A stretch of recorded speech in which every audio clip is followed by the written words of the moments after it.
చేసేవాడు, కొత్త కొత్త పాటలు రాసేవాడు, అలాగే పాటలు పాడేవాడు, వాయిద్యాలు వాయించేవాడు. ఎందుకో సడన్గా తనకున్న ఆత్మీయత తగ్గిపోయింది.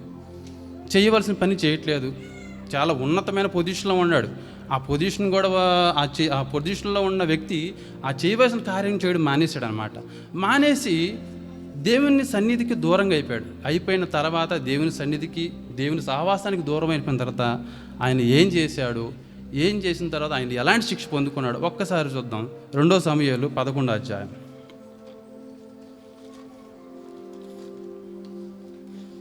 2 సమూయేలు 11 మొదటి వచనం. వసంతకాలమున రాజులు యుద్ధమునకు బయలుదేరు సమయమున దావీదు యోవాబును అతని వారిని ఇశ్రాయేలునందరినీ పంపగా వారు అమ్మోనీయులను సంహరించి రబ్బా పట్టణమును ముట్టడి చేసిరి. అయితే దావీదు యెరూషలేమునందు నిలిచెను. వసంతకాలమున, ఒక కాలం అంటూ ఉంది, వసంతకాలం. రాజులు యుద్ధమునకు బయలుదేరు సమయమున, వసంతకాలం ఉంది. ఆ సమయంలో రాజులు ఎక్కువ యుద్ధం చేయాలి. యుద్ధం చేయాల్సిన సమయంలో దావీదు యోవాబు సైన్యాధ్యక్షుడు యోవాబుని అతని సైన్యాన్ని అమ్మోనీయుల మీదకి పంపించి దావీదు ఏం చేస్తున్నాడు? యెరూషలేములో ఉండిపోయాడు, తన రాజనగర్లో ఉండిపోయాడు. వాస్తవానికి దావీదు ఏం చేయాలి? యుద్ధం చేయాలి. ఎందుకు చేయాలి? అది వసంతకాలం కాబట్టి. వసంతకాలంలో ఎందుకు చేయాలి? వసంతకాలంలో రాజులు యుద్ధానికి ఎక్కువగా వెళ్తారు కాబట్టి. రాజులు యుద్ధానికి వెళ్ళే కాలం వసంతకాలం. రాజు తన బాధ్యతను నిర్వర్తించాలి. ఏంటి? సైన్యాన్ని తీసుకొని వేరే దేశానికి వెళ్ళి యుద్ధం చేసి తన దేశానికి ముప్పు లేకుండా చూడాల్సిన బాధ్యత రాజు బాధ్యత. కానీ ఈ దావీదు ఏం చేశాడు? యుద్ధానికి వెళ్ళాల్సిన సమయంలో యుద్ధానికి వెళ్లకుండా సైన్యాన్ని పంపించి కూర్చొని ఏం చేశాడో మళ్ళీ చూద్దాం. 2వ వచనం. ఒకానొక దినమున ప్రొద్దుగుంకు వేళ దావీదు పడక మీద నుండి లేచి రాజనగరి మిద్దె మీద నడుచుచు పైనుండి చూచుచుండగా స్థానము చేయి ఒక స్త్రీ కనబడెను. ఆమె బహు సౌందర్యవతి అయి ఉండుట చూచి దావీదు దాని సమాచారము తెలుసుకున్నటకై ఒక దూతను పంపెను. అతడు వచ్చి ఆమె ఏలియాము కుమార్తెయు ఇత్తీయుడగు ఉరియాకు భార్యయునైన బత్షెబ అని తెలియజేయగా దావీదు దూతల చేత ఆమెను పిలువనంపించెను. ఆమె అతని యొద్దకు రాగా అతడు ఆమెతో శయనించెను. దావీదు యుద్ధానికి వెళ్ళలేదు. తన సైన్యాన్ని పంపించేసి ఏ పని చేయకుండా ఎప్పటి వరకు పడుకున్నాడు? ప్రొద్దుగుంకు వేళ వరకు పడుకున్నాడు. వాస్తవానికి మనం ఎప్పుడు పడుకుంటాం? రాత్రి పడుకుంటాం, మార్నింగ్ లెగిస్తాం. అది మన దినచర్య. కొన్నిసార్లు కొన్ని పరిస్థితులు బట్టి మనం ప్రొద్దుగుంకు వేళ మార్నింగ్ టైంలో పడుకోవాల్సి వస్తుంది. కానీ మన దినచర్య ఏంటి? నైట్ పడుకొని మార్నింగ్ లెగవాలి. రాజు వసంతకాలం యుద్ధానికి వెళ్ళలేదు. పోనీ దేవుని సన్నిధిలో ఉన్నాడా? పాటలు పాడుతున్నాడా? పాటలు రాస్తున్నాడా? ప్రాక్టీస్ చేస్తున్నాడా? దేవుని సన్నిధిలో కూర్చోబెట్టి కూర్చొని ప్రభువా సైన్యం యుద్ధానికి వెళ్ళింది, మీరే కాపాడాలి, అమ్మని చేతుల నుంచి మమ్మల్ని విడిపించండి, మాకు విజయాన్ని కలుగు చేయండి, రక్షించండి, ఎవరికి ఏ అపాయం కలగకూడదు సైనికులు కానీ ప్రార్థన చేస్తున్నాడా? చేయట్లేదు. తను చేయవలసిన పని చేయట్లేదు. పోనీ దేవుని సన్నిధిలో ఉండి దేవాలయానికి వెళ్ళి విజ్ఞాపన చేస్తున్నాడా? విజ్ఞాపన కూడా చేయట్లేదు. ప్రొద్దుగుంకు వేళ వరకు పడుకున్నాడంట. దావీదు ఎలాంటి వాడు? ఎంత ఆత్మీయుడు! 3 సార్లు ప్రార్థన చేసేవాడు. తన గొర్రెలు కాచుకున్నప్పుడు సితారతో ఆ వాయిద్యాలు వాయించుకుంటూ కొత్త పాటలు పాడుతూ దేవుని ఎంతో ఘనపరిచేవాడు, స్తుతించేవాడు. అలాంటి దావీదుని, గొర్రెలు కాసే దావీదుని మహారాజుగా చేస్తే ఒకానొక సమయంలో దావీదు దేవుని సహవాసాన్ని కోల్పోతున్నాడు, దేవుని సన్నిధిని కోల్పోయి తను చేయవలసిన పని చేయకుండా పడుకోవడం. ఆ పడుకోవడం వల్ల వచ్చింది ఏంటి? మిద్దె మీదకి వెళ్ళి తిరుగుతున్నాడు. ఈ విషయాన్ని నేను బైబిల్ చదివినప్పుడు మీకు అర్థమవుతుంది ఏ విషయాన్ని నేను వివరిస్తున్నానో. ఇలాంటి విషయాలు కూడా మనం చెప్పొచ్చు. ఎందుకంటే స్నానం చేసిన స్త్రీ కనబడడం, ఆమెతో పాపం చేయడం ఏంటంటే చిన్నపిల్లలకి తెలియదు అనమాట. ఏంటంటే ఒక తేనె సీసా ఉందనుకోండి, అదే కలర్ అంటే బ్రౌన్ కలర్లో లేదా రెడ్ కలర్లో ఉందనుకోండి. అలాగే అదే సీసా వేరే సీసా ఉంది, అది పాయిజన్. అది సేమ్ కలర్లో ఉందనుకోండి. 2 సీసాలు ఆడ పెట్టేసాం, తేనె తాగు అని చెప్పేసాం అనుకోండి. మన పిల్లలకి ఏం చేస్తాడు? ఆడ వెళ్ళి ఏ సీసాని పట్టుకొని తేనె అనుకొని తాగేస్తాడు. కానీ దాని మీద మనం లేబుల్ వేసామనుకోండి, ఇది విషం, ఇది తేనె అంటే హనీ అని చెప్పి మన లేబుల్ వేస్తే ఏం చేస్తాడు, విషాన్ని పక్కన పెట్టి తేనెని తీసుకోవడం జరుగుద్ది. అలాగే ఏది పాపం, ఏది చెడు, ఏది మంచి అనేది కూడా బైబిల్లో రాయబడింది. దాన్ని మనం వివరించుకోవడం, మనం చెప్పుకోవడం తప్పు కాదనమాట. ఓకే, నా అంచనా ప్రకారం నేను చెబుతున్నాను. ఒకనొక దినమున ప్రొద్దుగుంకు వేళ దావీదు పడక మీద నుండి లేచి రాజనగరి మిద్ది మీద నడుచుచు పైనుండి చూచుచుండగా స్నానము చేయ ఒక స్త్రీ కనబడింది. ఆమె సౌందర్యవతి, చాలా అందంగా ఉందంట. దావీదు పరిశుద్ధుడు, దేవుని తెలుసుకున్న వ్యక్తి. ఒక స్త్రీ కనపడినప్పుడు పొరపాటున చూశాడు, పైనుంచి తిరుగుతా ఉంటే పొరపాటున చూశాడు, స్నానం చేస్తున్న ఒక స్త్రీని చూశాడు. చూసినప్పుడు తన మొహం త్రిప్పుకోవాలి, సర్లే అని చెప్పి మనకెందుకులే అని చెప్పి కిందకి వెళ్ళిపోవాలి, తన పని తనను చూసుకోవాలి. కానీ ఆ స్త్రీ యొక్క డీటెయిల్స్ కనుక్కోమంటున్నాడు అనమాట. ఆ స్త్రీ ఎవరు భార్య, లేకపోతే మ్యారేజ్ అయ్యిందా అవలేదా, ఎవరు కుమార్తె అని కనుక్కున్న తర్వాత ఆ స్త్రీని తన రాజనగర్ తీసుకొచ్చి పాపం చేశాడు. ఎప్పుడైతే మనము సోమరితనంగా ఉంటామో, సోమరిగా చేయవలసిన పని చేయకుండా, మనం మన కర్తవ్యాన్ని నిర్వర్తించకుండా దేవుని సన్నిధికి దూరంగా ఉంటామో, దేవుని సహవాసానికి దూరంగా ఉంటామో, ఆ టైంలోనే సాతానుగాడు మన మీద బాణాలు విసురుతూ ఉంటాడు. ఎప్పుడైనా పడిపోతామా, ఎలా పడ్డో, ఎందుకు పడ్డో అని వల విసురుతూ ఉంటాడు. దావీదు పడిపోయాడు, దేవుణ్ణి స్తుతించడం మానేశాడు, దేవుని ఆరాధించడం మానేశాడు, పాటలు పాడడం మానేశాడు, ధర్మశాస్త్రాన్ని ధ్యానించడం మానేశాడు, ముమ్మారు ప్రార్థన చేయడం మానేశాడు. ఎప్పుడైతే తన ఆత్మీయ జీవితంలో లోటు అనేది కనపడిందో అప్పుడు పాపానికి లోనైపోయాడు. మన ఆత్మీయ జీవితాల్లో ఎప్పుడైతే లోటు అనేది ఉందో, మన హృదయాల్లో ఎప్పుడైతే వాక్యము లేదో, దేవునితో సహవాసం ఎప్పుడు లేదో, దేవునికి సన్నిధికి మనం ఎప్పుడైతే దూరం అవుతామో అప్పుడు మన ఆత్మీయతలో లోటు వచ్చి పాపానికి లోన్ అవుతాం. దావీదు కూడా అదే పరిస్థితిలో ఉన్నాడు. ఎప్పటి వరకు పడుకున్నాడు, పొద్దుగూక వేళ వరకు పడుకున్నాడు. సైన్యం కొరకు ప్రార్థన చేయడం లేదు, తను చేయవలసిన పని చేయడం లేదు. ఆ టైంలో ఆయనే పని చేయాలి, పని చేయట్లేదు. సోమరు గురించి ఒక మాట చెప్తాను. సామెతల గ్రంథం 6వ అధ్యాయం 6:6. సోమరి చీమల యొద్దకు వెళ్ళుము, వాటి నడతలు కనిపెట్టి జ్ఞానము తెచ్చుకొనుము. వాటికి న్యాయాధిపతి లేకున్నను, పై విచారణకర్త లేకున్నను, అధిపతి లేకున్నను, అవి వేసవి కాలమందు ఆహారము సిద్ధపరచుకొనును, కోతకాలమందు ధాన్యము కూర్చుకొనును. సోమరి, ఎందాక నువ్వు పడుకుందువు, ఎప్పుడు నిద్ర లేచెదువు, ఇంకా కొంచెం నిద్రించదునని, కొంచెము కునికెదనని, కొంతసేపు చేతులు ముడుచుకొని పరుండదునని నీవనుచుందువు. అందుచేత దోపిడీగాడు వచ్చినట్లు దారిద్ర్యము నీ యొద్దకు వచ్చును, ఆయుధదారుడు వచ్చినట్లు లేమి నీ యొద్దకు వచ్చును. అర్థమైందండి? అంటే తను చేయవలసిన పని చేయకుండా ఇంకోసేపు పడుకుందాం. చూస్తాం, కొన్నిసార్లు మనం అలారం పెట్టుకుంటాం, పొద్దున్నే లగాలి, తొందరగా మన పని మనం చేసుకోవాలి. చూస్తాం, అలారం చూద్దాం, మళ్ళీ కట్టేసి పడుకుంటాం, చక్కగా కాలు ముడుచుకుంటాం. బైబిల్ కూడా చక్కగా క్లియర్గా మనం చేసే పనులని చక్కగా కాలు ముడుచుకుంటాం. కొంచెం కాసేపు పడుకుంటాంలే, ఏమైంది, ఒక 10 నిమిషాలు అలారం పెట్టుకుంటాం, కట్టేస్తాం, ఒక 10 నిమిషాలు పడుకొని మళ్ళీ లేచిపోవచ్చు అనుకుంటాం. కానీ 10 నిమిషాలు అలా 1-2 గంటలు అయిపోవచ్చు అనమాట. అంటే అదే మనం ఏ సమయంలో చేయాలో ఆ సమయంలో చేయకుండా సోమరిగా మనం ఎప్పుడైతే మనం ఉంటామో అప్పుడు ఏమొస్తుందంటే మన ఇద్దరికి దారిద్ర్యం వస్తుంది మన మీదకి. దారిద్ర్యం, దోపిడిగాడు వచ్చినట్లు దారిద్ర్యము నీ ఎద్దకు వచ్చును, ఆయుధదారుడు వచ్చినట్లు లేమి నీ ఎద్దకు వచ్చును. అలాగే దావీదు కూడా తన చేయవలసిన పని చేయలేదు, ప్రార్థన చేయట్లేదు, స్తుతించడం మానేశాడు, ధర్మశాస్త్రాన్ని ధ్యానించడం మానేశాడు. అందుకనే సాతానుగాడు వేసిన ఆ బాణానికి లోనైపోయాడు. ఆ స్త్రీతో పాపం చేసేసాడు. పాపం చేసిన తర్వాత ఆ స్త్రీ కౌరంపించింది, దావీదు నేను ఇప్పుడు ప్రెగ్నెంట్ అయ్యా, మనం చేసిన తప్పు వల్ల నేను ప్రెగ్నెంట్ అయ్యానని చెప్పి కౌరంపించిన తర్వాత దావీదు ఏం చేశాడు? 5వ వచనం. ఆ స్త్రీ గర్భవతి అయి నేను గర్భవతినైన దావీదునకు వర్తమానం పంపగా, దావీదు ఇత్తియుడగు హురియాను నా యొద్దకు పంపమని దూత ద్వారా యాబాబునకు ఆజ్ఞ ఇచ్చెను. యాబాబుకి అంటే సైన్యాధ్యక్షునికి ఉరియను నా దగ్గర పంపించాడు. ఉరియా అంటే దావీదు ఎవరితో అయితే ఏ స్త్రీతో అయితే పాపం చేశాడో ఆ స్త్రీ యొక్క భర్త పేరు ఉరియా, ఆ స్త్రీ పేరు బత్షెబ. ఆ ఉరియాని తీసుకొని రమ్మని చెప్పాడు. ఈ ఉరియా ఎక్కడున్నాడు? సైన్యంతో పాటు వెళ్ళి యుద్ధం చేస్తున్నాడు, తన పని తాను చేసుకుంటున్నాడు. భార్య ఇంటి దగ్గర ఉంది, ఈయనేమో పడుకున్నాడు, ఏ పని చేయట్లేదు, ఇంటి దగ్గరే ఉన్నాడు, తను చేయవలసిన పని చేయట్లేదు, దేవుడు స్తుతించట్లేదు, ఆరాధించట్లేదు, అనవసరంగా మిద్ది పెట్టుకు వెళ్ళాడు. పోనీ వెళ్ళాడా? వెళ్ళిన తర్వాత అటు ఇటు తిరిగాడు, సైలెంట్గా వచ్చేయాలి, రాలేదు.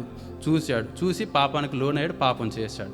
ఆమెమో గర్భవతి అయ్యింది. ఇప్పుడు ఏం చేస్తున్నాడు, ఎలా అయినా సరే ఈ నింద నా మీద ఉంచుకోకూడదు కాబట్టి యూరియాని ఇంటికి తీసుకొని రావాలి, యూరియాని ఇంటికి తీసుకొని వస్తే ఈ నింద నా మీదకి రాదు అని చెప్పి యూరియాకి కౌరంపిస్తాడు. యావాబు ద్వారా యావాబుకి చెప్తాడు, సైన్యాధ్యక్షుడి దగ్గర ఒక నోటు పంపిస్తాడు, యావాబు యూరియాని ఇంటికి తీసుకొని రా, ఇంటికి పంపించే, యూరియాని యుద్ధంలో ఉంచనవద్దు, ఇంటికి పంపించేయమని చెప్తాడు. యూరియా దావీదు దగ్గరికి వస్తాడు. దావీదు దగ్గరికి వచ్చినప్పుడు 8 అటు తర్వాత దావీదు ఇంటికి పోయి శ్రమ తీర్చుకొనమని యూరియాకు సెలవీయగా యూరియా రాజనగరం నుండి బయలు వెళ్ళాను. అతని వెనక రాజ్యపలహారం అతని యొద్దకు పంపించను. కానీ యూరియా తన ఇంటికి వెళ్ళక తన ఏలిన వాని సేవకులతో కూడా రాజనగర ద్వారమును పండుకొనను. యూరియాకి నువ్వు వచ్చావు కదా, చాలా కష్టపడినట్టున్నప్పుడు దాకా అమ్మోనీయులతో యుద్ధం చేసావు, ఇంటికి వెళ్ళి రెస్ట్ తీసుకొని అయినా అని చెప్పి లాంఛనాలు పంపిస్తున్నాడు అనమాట. రాజ్య పరిహారాన్ని ఇంటికి పంపిస్తున్నాడు. పంపించి నువ్వు ఇంటికి వెళ్ళి రెస్ట్ తీసుకో, కొన్ని రోజులు రెస్ట్ తీసుకో అని చెప్పి పంపిస్తున్నాడు. తను చేసిన తప్పుని యూరియా మీదకి రుద్దాలని చెప్పి ఆ నిందను తొలగించుకోవాలని చెప్పి దావీదు చేసే ప్రయత్నం. ఈ యూరియా ఏం చేశాడు, తన ఇంటికి వెళ్లకుండా యుద్ధంలో అంతమంది యుద్ధం చేస్తున్నా నేనే వెళ్తానని చెప్పి ఆ రాజనగర్ దగ్గరే ద్వారం తలుపు దగ్గర ఆ రాజు సేవకులతోనే తన ఫ్రెండ్స్తోనే పడుకుంటే ఆ విషయం కాస్త మళ్ళీ దావీదుకి తెలిసింది. యూరియా ఇంటికి వెళ్ళలేదు, తన ఇంటికి రాత్రి ఇక్కడే పడుకున్నాడు, ఇక్కడే ఉన్నాడు అని చెప్పేవాడికి మళ్ళీ పిలుస్తాడు దావీదు. మళ్ళీ పిలిచి ఎన్నో వచ్చినామంటే 10వ వచనం, యూరియా తన ఇంటికి పోలేదన్న మాట దావీదునకు వినబడినప్పుడు దావీదు యూరియాని పిలిపించి, నీవు ప్రయాణం చేసి వచ్చేది కదా, ఇంటికి వెళ్ళకపోతేవేమి అని అడుగుగా, యూరియా మందసమును ఇశ్రాయేలు వారును యూదా వారును గుడారములలో నివసించుచుండగను, నా అధిపతియగు యావాబును నా ఏలిన వాడవకు నీ సేవకులను బయట దండులో నుండగను, భోజన పానములు చేయుటకు నా భార్య యొద్ద పరుండుటకు నేను ఇంటికి పోదునా, నీ తోడు నీ ప్రాణము తోడు నేను అలాగు చెయ్యువాడును కానని దావీదుతో అనను. అదేంటి ఇంటికి వెళ్ళమని చెప్పా కదా, నువ్వు ఇంటికి వెళ్ళలేదంటే, నేను అలాంటి వాడిని కాదు రాజా, నీ తోడు నా ప్రాణంతో నేను అసలు అలాంటి పనే చెయ్యను. అక్కడ మందసం, దేవుని మందసం ఉంది, అక్కడ సైనికులు యుద్ధం చేస్తున్నారు, యావాబు అక్కడ యుద్ధం చేయిస్తున్నాడు, ఇంతమంది నా తోటి సేవకులు సైనికులు యుద్ధం చేస్తే నేను ఇంటికి వెళ్ళి భోజపానాలు తిని నా భార్య యొద్ద పరుండడానికి సమయం కాదు, నేను అలాంటి వాడిని కాదు అని చెప్పి యూరియా చెప్తున్నాడు. యూరియా ఏమనుకుంటున్నాడు, దావీదు టెస్ట్ చేస్తున్నాడేమో నన్ను, అంటే ఇంటికి వెళ్ళి అన్నప్పుడు సోమర్లాగా వెళ్ళి పడుకుంటానేమో అనుకున్నాడని చెప్పి ఈ యూరియా ఏమనుకుంటున్నాడు, టెస్ట్ చేస్తున్నాడేమో, తనకున్న నిజాయితీ ఏది బయట పెడుతున్నాడు. నేను అలాంటి వాడిని కాదు, నేను ఇంటికి వెళ్ళేం పడుకోను, నేను నా భార్యతో నేను సుఖించను అని చెప్పి యూరియా చెప్తున్నాడు. సర్లే అని చెప్పి మళ్ళీ ఆలోచించి దావీదు, సర్లే రేపు నీకు సెలవిస్తాను, నువ్వు వెళ్ళిపోమని చెప్తాడు. మళ్ళీ తను వెళ్ళి రాజనగర్ దగ్గర పడుకుంటాడు. దావీదు మళ్ళీ ఏం చేస్తాడు, మళ్ళీ పిలిపిస్తాడు. 13వ వచనం, అంతలో దావీదు అతనిని భోజనముకు పిలిపించను. అతడు బాగుగా తిని త్రాగిన తర్వాత దావీదు అతనిని మత్తునిగా చేశాడు. ఏం చేశాడు, మందు పోపించాడు. దావీదు ఏం చేశాడు, యూరియాకి మందు పోపించాడు, మత్తునిగా చేశాడు, విందు ఏర్పాటు చేశాడు, అన్ని ఐటమ్ చేయించాడు. రాజు భోజనం అంటే అన్ని ఐటమ్స్ ఉంటాయి, అన్ని ఐటమ్ చేయించుంటాడు, మందు పోపించి మత్తునిగా చేశాడు. ఈ టైంలోనే వెళ్తాడేమోనని, ఇంటికి వెళ్తాడేమోనని, భార్యతో ఉంటాడేమోనని, తన మీద పడవలసిన నింద పోతుందేమోనని దావీదు ప్రయత్నం చేశాడు. ఎలాంటి దావీదు ఈ దావీదు, ముమ్మారు ప్రార్థన చేసే దావీదు, దేవుని సహవాసంలో దేవుని సన్నిధిలో ఒక్క దినము దేవుని సన్నిధిలో గడిపితే 1000 దినాలు కంటే శ్రేష్టమనే దావీదు ప్రార్థన చేయడం మానేసి తన మీద పడవలసిన నిందను తొలగించుకోవడానికి దేవుని సహవాసాన్ని కాదనుకొని ప్లాన్స్ వేస్తున్నాడు. తన సైనికుల మీద ప్లాన్స్ వేస్తున్నాడు. ఏ విధంగా అయినా ఈ నింద యూరియా మీదకి వెళ్ళిపోవాలి అని చెప్పి ప్లాన్ చేస్తున్నాడు. 13 సగం నుంచి, సాయంత్రమున అతడు బయలు వెళ్ళి తన ఇంటికి పోక తన ఏలిన వాని సేవకుల మధ్య పడక మీద పండుకొనెను. ఎంతమంది పోపించినా మత్తునిగా చేసినా భోజనం పెట్టినా ఆ యూరియా మాత్రం తన ఇంటికి వెళ్ళలేదు. వెళ్ళకుండా మళ్ళీ తిరిగి అదే రాజనగర్ దగ్గరే పడుకున్నాడు. ఇంకా దావీదుకి ఇంకా 3 సార్లు ప్రయత్నం చేశాడు. ఇంక మనసు ఇరిగిపోయి ఉంటుంది, వెళ్ళేదట్లేడు, ఇంక వేస్ట్, ఈయన వెళ్ళమన్నా సరే వెళ్ళడు ఇంకా యూరియా, ఇంక నేను నా ప్రయత్నాలన్నీ విఫలమైపోయినట్టే అని చెప్పి అప్పుడు ఒక కొత్త ప్లాన్ వేస్తాడనమాట. 15 యావాబునకు ఉత్తరము వ్రాయించి 14 కూడా చదువుదామండి. ఉదయమున దావీదు యుద్ధము మోపుగా జరుగుతున్న చోట యూరియాను ముందు పెట్టి అతడు కొట్టబడి హతమగునట్లు నీవు అతని యొద్ద నుండి వెళ్ళిపోమ్మని యావాబునకు ఉత్తరం వ్రాయించి ఉరియా చేత పంపించాను. ఒక ఉత్తరం రాశాడు సైన్యాధ్యక్షుడికి. ఎక్కడైతే యుద్ధం బాగా జరుగుద్దో, ఖచ్చితంగా ఆ ప్లేస్లో ఉంటే చనిపోతారో ఆ ప్లేస్లో ఈ ఉరియాని పెట్టించు అని చెప్పి సైన్యాధ్యక్షుడికి ఒక లెటర్ రాశాడు. ఆ లెటర్ ఎవరితో చేత పంపించాడు? ఎవరైతే చంపేయమని అంటున్నాడో వాళ్ళతోనే పంపించాడు. పంపించి ఈ లెటర్ తీసుకెళ్ళి సైన్యాధ్యక్షుడికి యోవాబుకి ఇవ్వు, ఈ లెటర్ తీసుకెళ్ళి అని చెప్పి దావీదు చెప్తున్నాడు. యూరియా ఈ టైంలో తీసుకెళ్లే టైంలో ఎక్కడైనా ఓపెన్ చేస్తుంటే తెలిసిపోయేది. ఇంకా చదువుదాము, ఎదరికెళ్తే యూరియా చనిపోతాడు. ఆ లెటర్ కూడా ఓపెన్ చేయాలి. లెటర్ తీసుకొని వెళ్తాడు యావాబుకి. ఈ ఉరియా సబ్మిట్ చేస్తాడు. యావాబు చూస్తాడు. ఓకే, చూసిన తర్వాత ఎక్కడైతే యుద్ధం జరుగుతున్న సమయంలో ఖచ్చితంగా ఆ ప్లేస్లో ఉంటే మన సైనికులు చనిపోతారు అనుకునే ఆ ప్లేస్లోనే ఈ ఉరియాని యావాబు పెడతాడు. వాళ్ళు అన్ఎక్స్పెక్టెడ్గా బాణాలు వేయడం వల్ల యూరియా చనిపోతాడు అనమాట. ఈ లెటర్ తీసుకెళ్ళిన వ్యక్తి ఎంత నమ్మకస్తుడు అంటే, ఈ ఉరియా దావీదు పంపించిన లెటర్ మధ్యలో ఒక రోజు ప్రయాణమైనా అయ్యుండొచ్చు. ఆ టైంలో కార్లు ఇవి లేవు కాబట్టి చాలా దూరం ప్రయాణం చేసి మళ్ళీ అక్కడికి వెళ్ళాల్సి వచ్చేది. కానీ ఈ టైంలో లెటర్ ఏంటబ్బా, ఈ లెటర్ నన్ను పిలిపించాడు, అది తిను ఇది తిను అని చెప్పి నాకు ఏదో లాంఛనాలని చేశాడు, ఇంటికి వెళ్ళు రెస్ట్ తీసుకో అన్నాడు, అసలు ఏంటి విషయం అని చెప్పి ఒక్కసారి కూడా లెటర్ ఓపెన్ చేయలేదు ఉరియా. చాలా నమ్మకస్తుడు అనమాట. అంతగా నమ్మకస్తుడిని ఈ దావీదు చంపించేశాడు. దేవుని సహవాసం కోల్పోతే, దేవుని సన్నిధికి దూరం అయిపోతే మనం ఏం చేస్తున్నాం కూడా మనకు అర్థం కాదు. దేవుని వాక్యము మన హృదయంలో ఉందనుకోండి, మనస్సాక్షి అనగా పరిశుద్ధాత్మ దేవుడు మనల్ని సంధిస్తూ ఉంటాడు. నువ్వు చేస్తున్న తప్పు, నువ్వు తప్పు చేస్తావు, ఒప్పుకో, పశ్చాత్తాపడు అని దేవుడు మనల్ని ఒప్పింపు చేస్తాడు. ఎప్పుడైతే ప్రార్థన చేయడం మానేశాడో, దేవుని సన్నిధికి దూరం అయిపోయాడో, దావీదు తాను చేయకుండా ఎప్పుడైతే దేవుని సన్నిధికి దూరం అయిపోయాడో, ధర్మశాస్త్రాన్ని ధ్యానించకుండా దూరం అయిపోయాడో, దేవుని మీద ఇంట్రెస్ట్ లేకుండా అయిపోయాడో, ఇంకా పాపంలో లోనైపోవడం, పాపం ఎలా తప్పించుకోవాలో ప్లాన్స్ వేయడం, ఆఖరికి ఒక మనిషి ప్రాణాన్నే తీసేశాడు. ఆ మనిషే కాదు, తనతో పాటు చాలామందిని కూడా, మరి ఒక్కడనే చంపేస్తే డౌట్ వస్తుంది కదా, చాలామంది రాజు సైనికులు కూడా చనిపోతారు. ఇంకా అయిపోయింది, అబ్బా క్లోజ్. బత్షెబా అలా ఆయన చనిపోయాడు ఉరియా, ఇంక నేను హ్యాపీగా ఉండొచ్చు అనుకున్నాడు. బత్షెబా కొద్ది రోజులు వేడిచింది, పాపం బత్షెబాని తీసుకొని తన భార్యగా చేసుకున్నాడు. రాజ్యంలో ఉన్న ప్రజలందరూ అనుకున్నారు, అబ్బా రాజు సైనికుడు చనిపోతే తన భార్య ఒంటరి అయిపోద్ది అని చెప్పి చక్కగా రాణిగా చేసుకున్నాడు. రాజు ఎంత మంచివాడు, చాలా గనుడు, అసలు ఇంత మంచి రాజు మనకు అసలు దొరకడు అని చెప్పి ఇజ్రాయేలు ప్రజలు అనుకుని ఉండొచ్చు. దావీదు ఆ విధంగా ఉరియాని చంపించేసి బత్షెబను తన భార్యగా చేసుకున్నాడు. కథ సుఖాంతం అయిపోయింది, చక్కగా హ్యాపీగా ఉన్నాడు అనుకున్నాడు. కానీ 27వ వచనం, లాస్ట్ 2 లైన్స్. అయితే దావీదు చేసినది యెహోవా దృష్టికి దుష్కార్యముగా ఉండెను. సంవత్సరం వరకు సైలెంట్గా ఉన్నాడు, ఏం చేయలేదు, ఒక పశ్చాత్తాపం లేదు, ఒక ప్రార్థన లేదు, ధర్మశాస్త్రాన్ని ధ్యానించడం లేదు, అన్నీ వదిలేసి చక్కగా హ్యాపీగా ఇంకా ఉరియా చనిపోయాడు, హ్యాపీగా ఉండొచ్చు, నన్ను అడిగేవాడు ఉండడు ఇంకా అని చెప్పి సైలెంట్గా ఉన్నాడు అనమాట. దేవుని దృష్టికి ఎలా ఉంది? అది దుష్కార్యంగా ఉందన్నమాట, చెడ్డ పనిగా ఉంది. ఎంతో ఇష్టానుసరుడైన దావీదు ఆ విధంగా చేయడం దేవునికి చాలా బాధ అనిపించింది. అప్పుడు నాతాను ప్రవక్తని దేవుడు పంపించి నాతాను దావీదు దగ్గరికి వెళ్ళి ఒక స్టోరీ చెప్పమన్నాడు. స్టోరీ చెప్పమంటే సర్లే అని చెప్పి నాతాను దావీదు దగ్గరికి వెళ్తాడు. రాజా, ఒక పరిష్కారం, దానికి మీరే సాల్వ్ చేయాలి, ఒక సమస్య వచ్చింది, ఏంటని చెప్పమన్నాడు. ఒక దరిద్రుడు ఉన్నాడు, ఒక ఐశ్వర్యవంతుడు ఉన్నాడు. దరిద్రుడి దగ్గర అంటే పేదవాడి దగ్గర ఒక గొర్రె ఉంది, చాలా చక్కగా పెంచుకుంటున్నాడు. ఒక్కగానో గొర్రె, తనకున్న డబ్బులంతా దాని మీదే పెట్టి కొనుక్కున్నాడు, తను పోషించుకుంటున్నాడు, ఆ గొర్రెకి గడ్డి వేయడం అంతా పెట్టుకుంటున్నాడు. ఐశ్వర్యవంతుడు ఉన్నాడు, ధనవంతుడు ఉన్నాడు, తన దగ్గర చాలా గొర్రెలు ఉన్నాయి, విస్తారమైన సంపద ఉంది. ఒక రోజున ఈ గొప్పవాడి దగ్గర, ఈ ధనవంతుడి దగ్గరికి ఒక గెస్ట్ వస్తాడు. గెస్ట్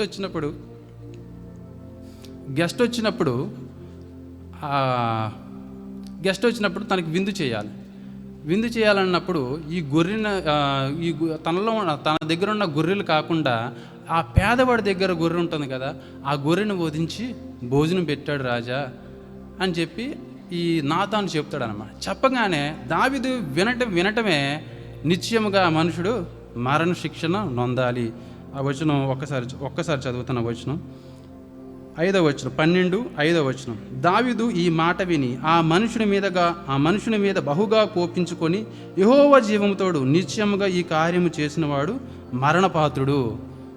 ఎప్పుడైతే ఈ స్టోరీ చెప్పాడో నాతాను అనే ప్రవక్త స్టోరీ చెప్పినప్పుడు, ఈ పేదవాడి దగ్గర గొర్రె తీసుకొని ఈ ధనవంతుడు అన్ని గొర్రెలను తన గొర్రె యూజ్ చేయకుండా, విందు చేయకుండా, ఆ పేదవాడి దగ్గర గొర్రె తీసుకొచ్చి విందు చేసి తన గెస్ట్కి పెట్టేశాడు. కాబట్టి ఖచ్చితంగా మరణశిక్ష పొందుకోవాలి ఆ మనుషుడు అని చెప్పి దావీదు తీర్పు తెచ్చేశాడు. ఇప్పుడు ఆ మనుషుడు ఎవడు అంటే నాతాను అంటాడు, ఆ మనుషుడవు నీవే. ఈ మధ్యాహ్న కాల శ్రమలు దేవుడు కూడా నీతో అని ఉండొచ్చు. దేవుని సహవాసాన్ని కోల్పోతూ, దేవుని సన్నిధికి దూరంగా ఉంటూ, పాపంలో చిక్కుకుంటూ, బయటకు రాకుండా, పశ్చాత్తాపడకుండా, దేవుడు అంటే భయం లేకుండా ఇష్టానుసారంగా జీవిస్తున్నావా? ఆ మనుషుడవు నీవే. జాగ్రత్త. దేవుడు వచ్చి చెప్పేదా కాకుండా నీ అంతటి నువ్వే నీ మనస్సాక్షిని గద్దించుకొని నీ మనసు మాట విన్నావనుకో, దేవుని సన్నిధికి వచ్చావనుకో, శిక్ష తప్పుతుంది. దేవుని సన్నిధిలో హ్యాపీగా ఉండొచ్చు. దేవుని సహవాసం కోల్పోకుండా, దేవుని సన్నిధి కోల్పోకుండా మనం ఉండగలుగుతాం. ఎప్పుడైతే ఈ దావీదు ఈ పాపం చేసినప్పుడు ఆ మనుషుడు నీవే అన్నాడో, ఈ దావీదు వెంటనే పాపాన్ని ఒప్పుకున్నాడు. 13వ వచనం. నేను పాపము చేసేతిని దావీదు నాతానుతో అనగా, ఏమంటున్నాడు దావీదు? నేను పాపము చేసేతిని. వెంటనే ఎప్పుడైతే ఈ దావీదు ఆ మనుషుడు నీవే అన్నాడో, టైం తీసుకోలేదు. నేను ఎలాగా నేను రాజుని, నువ్వు నా దగ్గరికి వచ్చి ఎలా అంటావా అలా అంటావా, ఏమనుకుంటున్నావు, నన్ను గద్దిస్తావా, ఆ మనుషుడు నువ్వే అని చెప్పి నా ముందే నువ్వు అంటావా, నీ గుండెలు నీకు అని చెప్పి నాతాను మీద దావీదు అనలేదు. ఒప్పుకున్నాడు. అంత రాజు అయినా సరే, ఆ స్థితిలో ఉన్నా సరే, ఆ పాపం చేసింది నేనే, ఆ తప్పిదం చేసింది నేనే. దేవుడి సహవాసాన్ని కోల్పోయి, ఆయన సన్నిధి కోల్పోయి, ఆయన స్తుతించకుండా ఆరాధించకుండా దూరం అయిపోయింది నేనే, ఆ మనుషుడు నేనే అని చెప్పి పశ్చాత్తపడ్డాడు. ఎప్పుడైతే మనము దేవుని సన్నిధికి దూరం అయిపోతామో ఇలాంటి స్థితిలోకి వెళ్తాం. అలాగే దేవుని తండ్రి అయిన దేవునికి ఆ సహవాసం కోల్పోవడానికి ఈ యేసు ప్రభుకి ఇష్టం లేదు. ప్రభువా, ఆ సహవాసాన్ని నేను కోల్పోలేను, ఒక్క క్షణం కూడా నేను వెయిట్ చేయలేను, ఆ సహవాసం లేకుండా, నీ సంబంధం లేకుండా నేను ఉండలేని చెప్పి యేసు ప్రభు తండ్రి అయిన దేవుడితో చెప్తున్నాడు అనమాట. ఎందుకు యేసు ప్రభు తండ్రి అయిన దేవుడు విడిచిపెట్టవలసి వచ్చింది?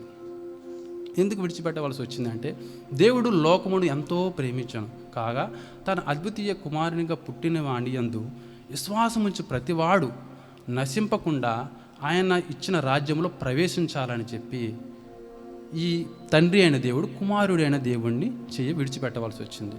ఈ లోకాన్ని సృష్టించాడు, లోకం పాడైపోయింది. లోకం పాడైపోయినప్పుడు దేవుడే కిందకు వచ్చి మనుషుల యొక్క పాపాల కొరకు సిలువ వేయబడాలి, రక్తం కార్చాలంటే ఈ శత్రుహింసలు పడాలి, తన ప్రాణాన్ని పెట్టాలి. తండ్రి అయిన దేవుడు తన చేయి పట్టుకుంటే తన ప్రాణం పోదు. కాబట్టి మన కొరకు తండ్రి అయిన దేవుడు కుమారుని యొక్క చెయ్య విడిచిపెట్టి మన చేతిని కుమారుడైన దేవుడు తండ్రి అయిన దేవుని చేతిలో పెట్టాడనమాట. ఎప్పుడైతే కుమారుడైన దేవుడు తండ్రి అయిన దేవుని చేతిలో మన చేతిని పెట్టాడో, అప్పుడు ఈ లోకము యేసు ప్రభు చేసిన యాగం ద్వారా తండ్రికి సొత్తు అయ్యింది.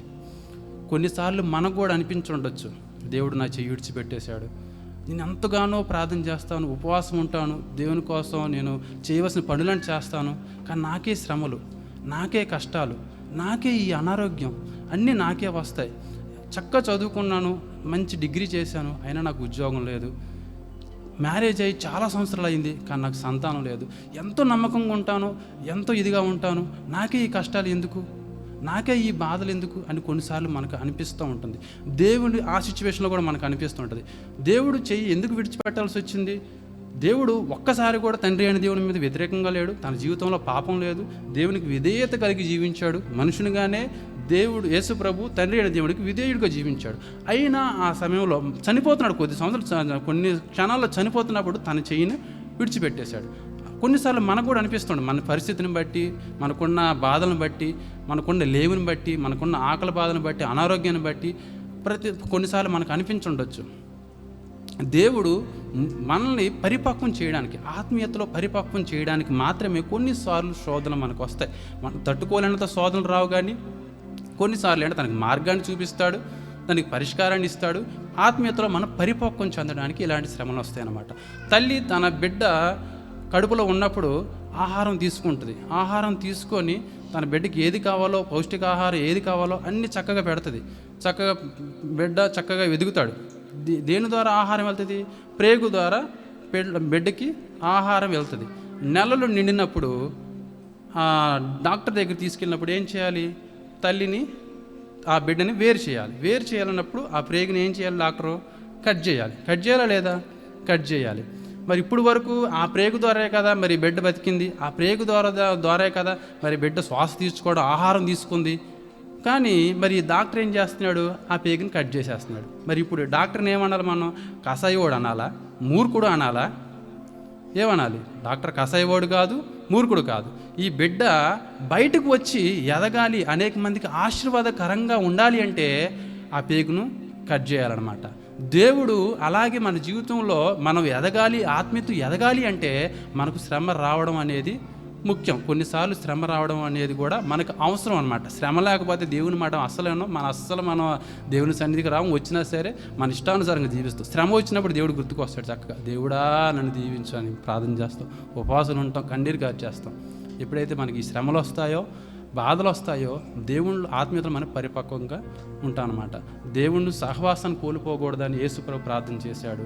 అలాగే దేవుని చెయ్య ఎందుకు విడిచిపెట్టాడు అంటే, కుమారుడైన దేవుని తండ్రి అయిన దేవుడు చెయ్యి ఎందుకు విడిచిపెట్టాడంటే, మన కొరకు మన చేతిని తండ్రి అయిన దేవుని చేతిలో పెట్టడానికి, మనకు రావాల్సిన శిక్షణ తప్పించి మనకు పరలోక రాజ్యానికి ఇవ్వడానికి మాత్రమే ఈ చెయ్యి అనేది, యేసుప్రభు చెయ్యి అనేది మాత్రమే విడిచిపెట్టాడు. దేవుడి ఈ మాటను దీవించును గాక. ఆమేన్.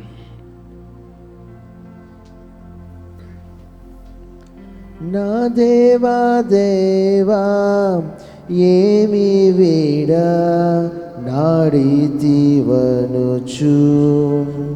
శ్రీదేవసుతాం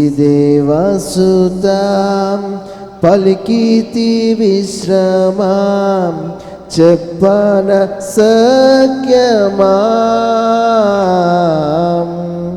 ఆహా మహాత్మం శరణ్యాం విమోచకాం దోషరహితాం చంపే నేను నాం దోషమే గదా.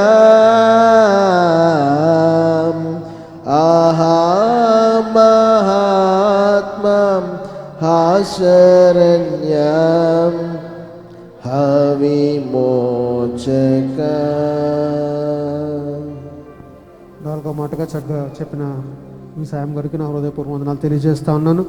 ఐదో మాటగా ఇప్పుడు కె ప్రకాష్ రావు గారు మనకు వచ్చి వివరిస్తారు.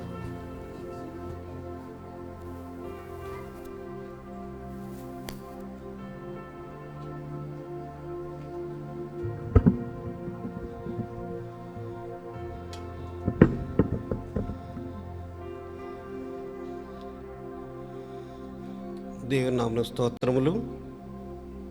ఈ శుభ శుక్రవారాన్ని మనమంతా సిలువ ధ్యానాన్ని ధ్యానించుకోవటానికి మనం వచ్చి ఉన్నాము. ఇప్పటివరకు మరి 4 మాటలు చక్కగా మరి వివరించారు, మనం కూడా చక్కగా విన్నాము.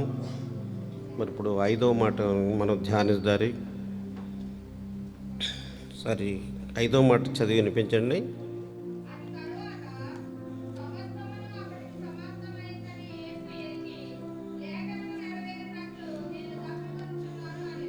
థ్యాంక్స్ అమ్మ. ఆయన సమస్తమైనదని ఎరిగి ఇప్పుడు దాహం గురిచున్నాడు అన్నమాట. మళ్ళీ ఇంకోటి ఏముంది? లేఖనము నెరవేరినట్లు. దాహం వేయటము సహజం అందరికీ. దాహము వేయట్లేదన్నవారు ఎవరో కూడా ఉండరు. మరి దాహం అంటే నీరు త్రాగటమనే మనకి మామూలుగా ఫిజికల్గా అందరికీ ఉంటుంది. దాహము, నీరు తాగపోతే ఏమైపోతాం మనం? సొమ్ముసిల్లిపోవటము, అక్కడి నుంచి పడిపోవటం అయిపోతుంది. అంటే దాహము వల్ల ఏమైపోతుందంటే బ్లడ్లో కూడా తగ్గిపోతుంది. యేసుప్రభు వారు గెత్సేమనే తోటలో ప్రార్థన చేసినప్పుడు ఆయన ప్రార్థన వల్ల ఆయన చెమట రక్త బిందువుల వలె కూడా అయిపోయిందట. అది మత్తయి సువార్తలో రాసి ఉంటుంది, మరి చదవవసరం లేదు. కానీ అంటే ప్రార్థన చేయటం వల్ల కానీ తిరుగుట వలన కానీ ఏదైనా సరే చెమట రూపంలోనూ మరి రక్త రూపంలోనూ కూడా మరి బయటికి రావటం వల్ల ఆయనకి దాహం వేసింది. ఆయనకి దాహం వేయటానికి కావాల్సిన పరిస్థితులు ఫిజికల్గా మనం ఆలోచించినట్లయితే ఈ శిలువ ధ్యానంలో మరి ఆ గెచ్చమనే వనం నుంచి ఆయన సిరి వరకు నడిపించే విధానంలో ఆయనకి ఎంత చెమట పట్టిందో, మరి ఎంత రక్తం కారిపోయిందో ఆ విషయాలు ఒకసారి ధ్యానిందారి, తలంచుకుందారి. మనం ఉన్నది మాత్రము మన యొక్క వ్యయం ఎంత ఏంటంటే సిలువ దగ్గర. ఈ పదాల్లో కూడా అన్నీ మరలా వస్తాయి, బ్రదర్ చెప్పినవి కూడా కొన్ని వస్తాయి, క్షమించండి, అవన్నీ చెప్పినాయని చెప్తున్నాను అనుకోకండి. కానీ ఆయన చెమట వాడ్చటము, అలాగే రక్తము ధారలుగా కార్చినటువంటి సన్నివేశాలను కూడా మనం చూడవలసి వస్తుంది. మరి జాన్ చెప్పినటువంటి విషయాలనే మళ్ళీ చెప్పవలసి వస్తుంది. మరి మరి మొదటిగా ఆయన ప్రార్థన చేయటంలో ఒకటి చెమట రూపంలో రక్తంగా వెళ్ళిపోయింది. రెండవది చూసినట్టయితే గెచ్చమనే తోట గురించి మనం చూసాము.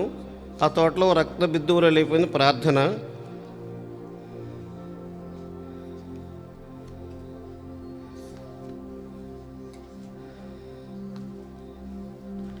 మరి కొరడా దెబ్బలు కొట్టారు.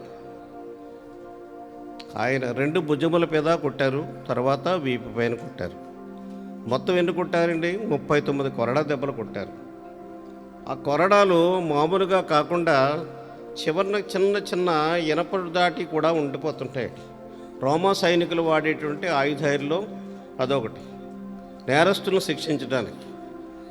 అతని చారల వలె, మరి బీడు అన్నటువంటి వాటిలో చారల వలె అన్నట్టుగా వీపి కొట్టబడింది.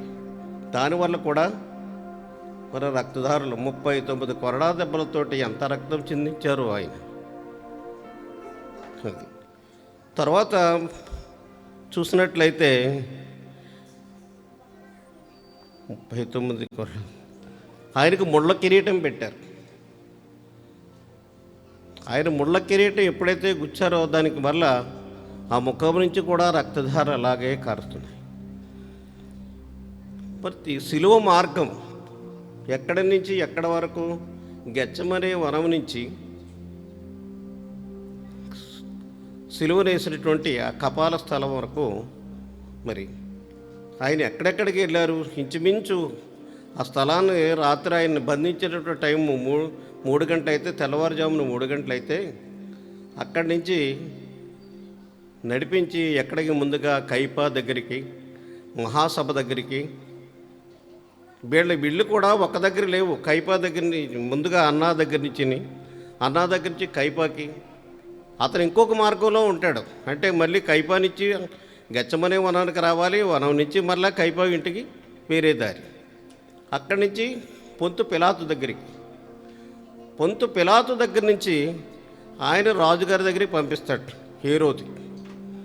అబ్బాయి ఆయన దగ్గర ఏ లోపం లేదని మళ్ళీ అక్కడ పొంతు పిలాతు దగ్గర నుంచి మళ్ళీ పిలాతు గారి దగ్గర. పిలాతు వీళ్ళు ఇచ్చిన జడ్జిమెంట్లో ఎక్కడా కూడా ఈయన దగ్గర ఏ దోషము కూడా, ఏ నేరము కూడా లేదు. అన్ని అబద్ధ సాక్ష్యాలు అన్నీ వస్తాయి, ఎవరు నిరూపించలేరు. ఇక్కడికి జడ్జిమెంట్ ఎవరిచ్చారు అని మనం ఆలోచిస్తుంటే ప్రజలే ఇచ్చేశారు. అతను సిలువ వేయండి అని ప్రజలే ఇచ్చేశారు. ఏ అధిపతి కానీ, ఏ ప్రధాన యాజకుడు కానీ, ఏ న్యాయాధికారి కానీ, ఆ గవర్నర్ కానీ ఎవ్వరు కూడా ఆయనకి శిక్ష విధించలేదు. అందరికీ తెలుసు అతడు యథార్థవంతుడు, నీతిమంతుడు అని. ఆ విధంగా వేశారు. తర్వాత శిలువ ఈ మార్గం తర్వాత ఆయన 2 కాళ్ళలో 1 మేకు, చేతులలో 2 మేకులు. మేకులు చేతిలో గుచ్చితే మనకి చిన్న పిన్నిస్ పెడితేనే బ్లడ్ వచ్చేస్తుంది.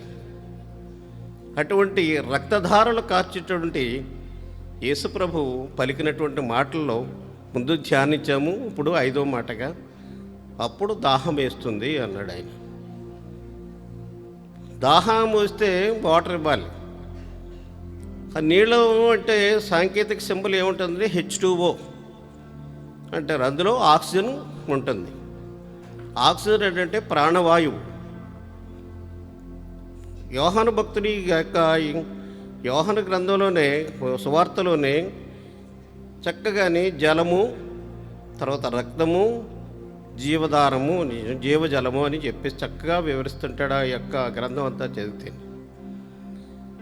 ఆధ్యాత్మికంగా చూసినట్లయితే మనకి దాహము ఎవరి గురించి చేస్తాడంత దాహము, ఆ రక్తం అంతా ఎవరి గురించి మరి ఆయన కార్చాడు.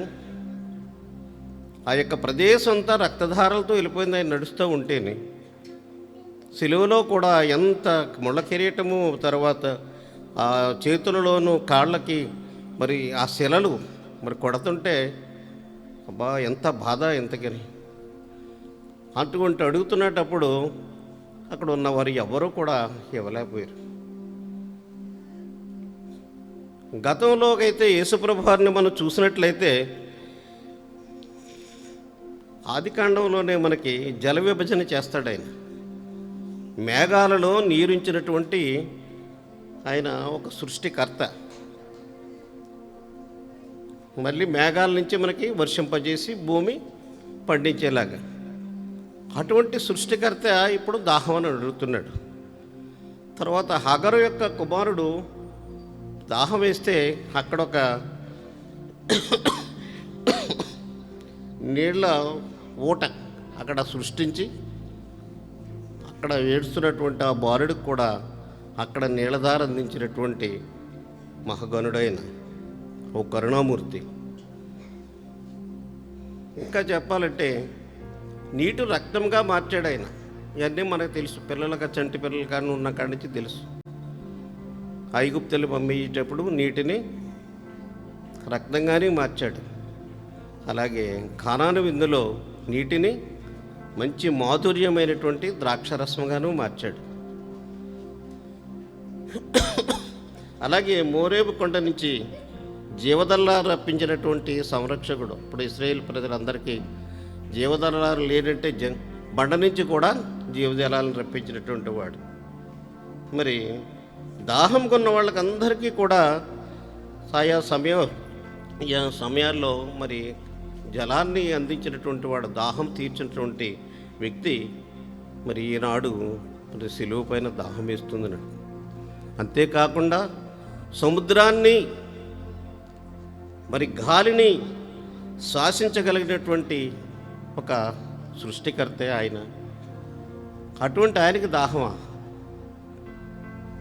నాకు చిన్నతరంలో ఉన్నప్పుడు ఎలాంటి ఇది చదువుతున్నప్పుడు ఏంటి ఇంత గాలిని ఆటలు చేసినటువంటి వాడు అక్కడ ఉన్నటువంటి ఆ సైనికులు కానీ ఏది పో అంటే వెళ్ళిపోరాళ్ళని అనిపించింది నాకంటే అప్పుడు ఇంకా బైబిల్ జ్ఞానం లేనప్పుడు ఎందుకు ఇలాగా చేశాడు అనేటువంటిది తెలియదు లేక బాగా అంత చిన్నపిల్లలకు కూడా అదే వస్తుంటుంటుంది. యేసు ప్రభు వారు ఇన్ని చేయగలిగినటువంటి వాడు ఇక్కడ రాడు వాళ్ళని ధ్వంసం చేయాలంటే ఎంత, కానీ అతను మన కొరకు మనకు రక్తం చిందించాలి కాబట్టి, రక్తధారలు చిందించాలి కాబట్టి ఆయన చిందిస్తూ దాహం వేస్తుంది అని అడుగుతున్నాడు. మరి దాహం వేస్తే నీళ్ళు ఇవ్వాలి. మన భారతదేశ సంప్రదాయం కానీ ఈ తూర్పు దేశాల యొక్క ఆసియా ఖండంలో ఉన్నటువంటి ఈ దేశాల్లో కానీ సంస్కృతి ఏంటంటే మనం ఎవరైనా వచ్చినట్లయితే ఇంటికి మంచినీళ్ళు ఇస్తాం ముందుగానే తాగమని. కొంతమంది అడగకుండానే ఇస్తాం. మంచినీళ్ళు కూర్చున్న వాళ్ళు అడగకుండానే ఇచ్చేస్తాము. కొంతమంది అడిగినా ఇస్తాము. ఇప్పుడు ఏమైందంటే మధురంగా ఏదో కూల్ డ్రింక్స్ అయ్యేస్తాం. అవి తాగటం వల్ల ఇంకా దావత్ ఎక్కువైపోతుంది కానీ దావత్ తగ్గదు. ఏంటంటే సంస్కృతి పెరిగిపోవటం వల్ల వచ్చేటువంటి అనర్థాలు. స్వచ్ఛమైన నీరు ఇవ్వకుండా మళ్ళీ ఏదో కలిపినటువంటిది చల్లగా ఉంటుందని మనం వేస్తుంటాం. కానీ మంచినీళ్ళ యొక్క విశిష్టత. కానీ జగద్రక్షకుడి యేసుప్రభు మరి కల్వరిలో మన కోసం ఆ విధంగా అడగటం మరి ఎందుకోసం అంటే మనకు రక్తం చిందించాడు. మనం కూడా నేర్చుకోవాల్సింది ఏంటంటే ఆయన దగ్గర నుంచి ఆయనకి ఇవ్వాల్సింది టైంలో మనం ఇవ్వలేము. అనేక సార్లు దప్పికొనిచున్నాను అని ఆయన అన్నాడు. మరి సమరయ స్త్రీకి వెళ్ళి దప్పికొంటామా, అక్కడ నీళ్లు కావాలని అడిగాడు. నీళ్లు కావాలని అడిగితే ఆమెకే జీవజలాలమైనటువంటి సువార్తను ప్రకటించి ఆమెను ఏం చేశాడు, మరలాని సువార్తరాలుగా చేసేసాడు. ఆమె దాహం కొన్నవాడు అంటే ఈయన ఎక్కడో చెప్తున్నాడు, ఇది చేస్తున్నాడని కాకుండా అన్ని యథార్థాలు చెప్పుకొస్తలోకి ఆమె ఏమైపోయిందంటే ఆమె ఇప్పటికప్పుడు పశ్చాత్తాపడి ఒక సువార్తరాలుగా మారిపోయింది.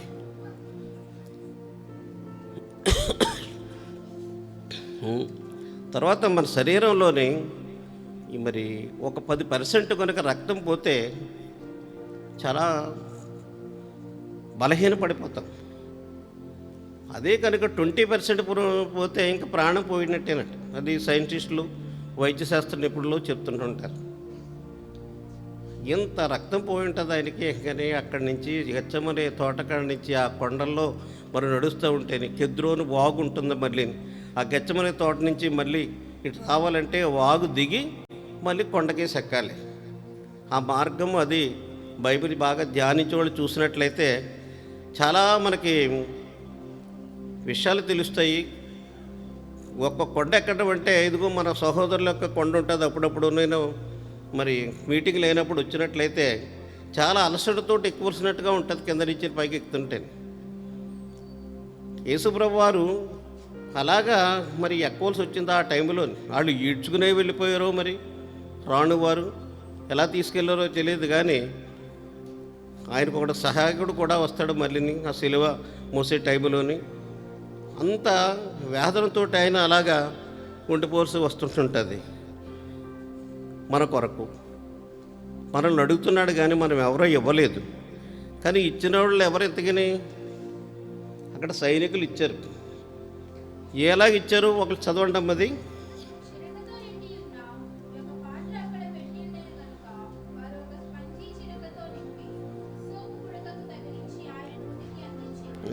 ఇస్సోపు అనేటువంటిది ఒక మత్తు కలిగించేటటువంటి ఆ మొక్క అన్నమాట. ఇస్సోపుతో కలిపి ఆ రసం తీసి కలిపి నీళ్ళలో కలిపి ఇచ్చారు. అది చేదుగాను పొగరగాను ఉంటుంది. అది తాగితే మత్తు వస్తుంది. పూర్వకాలంలో అక్కడ ఆ రోమీ సైనికులకి ఏంటంటే చనిపోయేవాడు మత్తుతో చనిపోవాలని జాలిపడి అక్కడ స్త్రీలు తయారు చేసి ఇచ్చేవారట. అది ఇస్తే ఆ వెంటనే ఇంచుమించు చనిపోతాడు కదా అని చెప్పేసి మత్తులో ఇంకా బాధ అవి లేకుండా అని చెప్పేసి. కానీ అది మరి ఇంకో గ్రంథంలో అంటే మన పత్రికల్లోనే దాన్ని తిరస్కరిస్తాడు యేసుప్రభు వారు. దాని యొక్క రుచి చూస్తే పాపం మంచినీళ్ళలో ఇచ్చేస్తున్నారేమో అని చూస్తే ఆ రుచి చూస్తులోకి అది ఆ చేదుగాను ఒగరుగాను ఉండటంతో దాన్ని తిరస్కరించని తీసుకోవడం. ఆయన మత్తులో ఉండటానికి ఇష్టపడలేదు. దాన్ని తిరస్కరించి మరి దాన్ని తీసుకోనొల్లకపోయాను అని ఇంకో చోట ఉంటుంది. ఇక్కడేమో తీసుకున్నట్టు ఉంటుంది. కానీ యోహాను పత్రికలో ఇంకో పత్రికలో అయితే అతను తీసుకొనకపోయాను అని ఉంటుంది. అది తీసుకోలేదు. ఇప్పుడు మనము మరి దీని ద్వారా నేర్చుకున్నది ఏమిటి?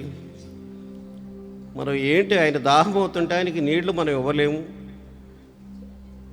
కానీ మనకి ఇవ్వాలి, మనం నీళ్లు ఇవ్వాలి అనేటువంటి సందేశాన్ని మంచినీళ్ళు అంటే మంచినీళ్ళు ప్రాయముగా మరి అన్ని దానాల్లోకెల్లా రక్తదానం చాలా గొప్పది. అంటే జీవం, మళ్ళీ ఇంకొకటి జీవం ఇవ్వనట్టు.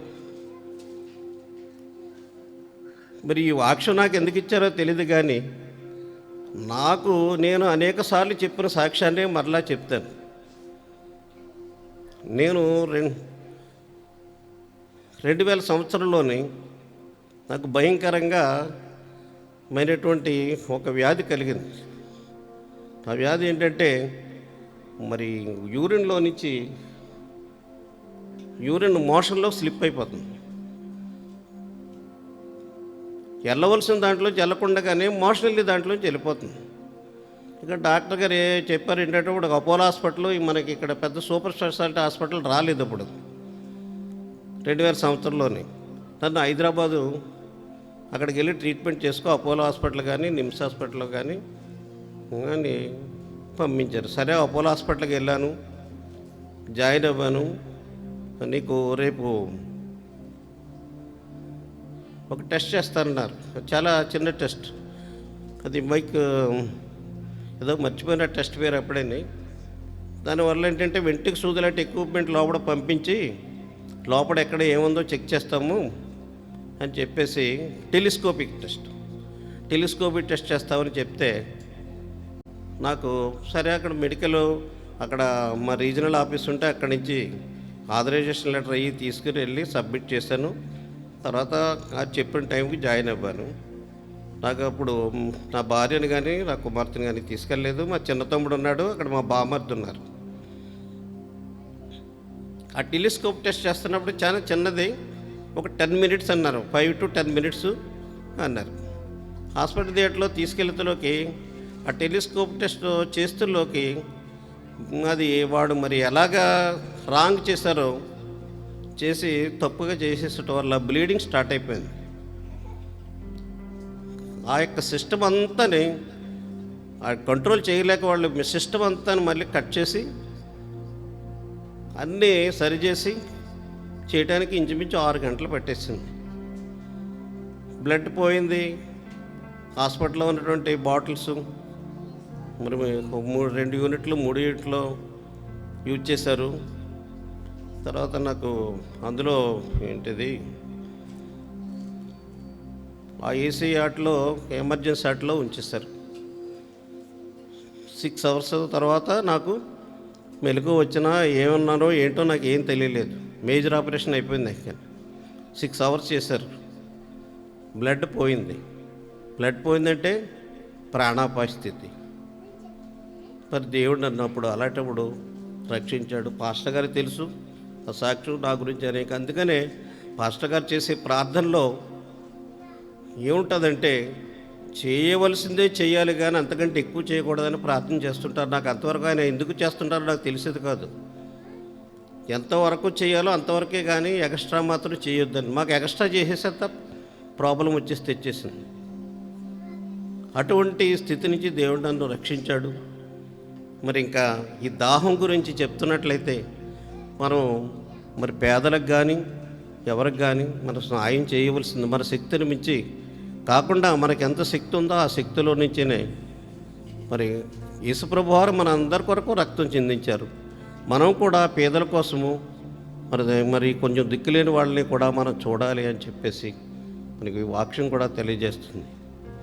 అలాగే ఈ సంవత్సరం లాస్ట్ ఇయర్లో మన సహోదరులు మరి శ్రీనివాసరావు గారు నాకు ఒకసారి ఫోన్ చేసి చెప్పారు. ఆయన ఇలాగా మరి కరోనా టైం బేకారంగా ఉంది, ఎవరో పనుల పాటలు చేసుకోవట్లేదు, మనం ఏదో చేయాలి ప్రకాశ్రావు అన్నారు.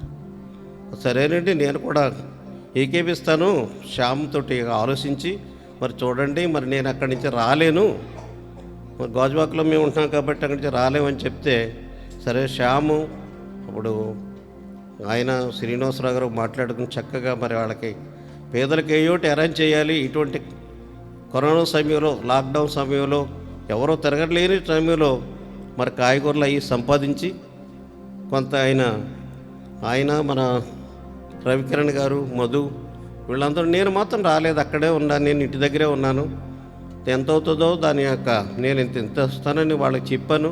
వాళ్ళు చక్కగా చేసి అరేంజ్ చేశారు.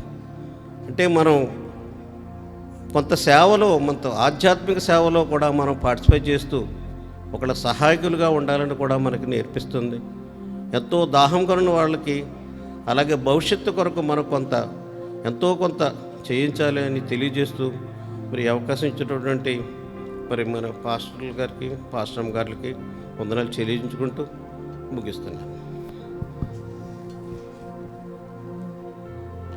దప్పికొనుచున్ నానటంచు చెప్పితివి గదా,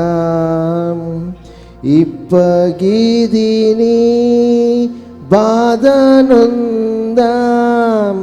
నేమి నీకు ఆహా మహాత్మా శరణ్యాం అవిమోచకం దోషరహితం చంపే నేను నా దోషమే గదా ఆహా మహాత్మా శరణ్య విమోచక. ఐదో మాటగా చక్కగా వివరించిన ప్రకాష్ రావు గారికి నా హృదయపూర్వకమైన వందనాలు తెలియజేస్తా ఉన్నాను. ఆరో మాటగా మన మధ్యన సోదరులు విముక్తేశ్వరరావు గారు ఉన్నారు కనుక వారు వచ్చి మనకు ఆరో మాటను వివరించవలసిందిగా మనం చూస్తూ ఉన్నాను.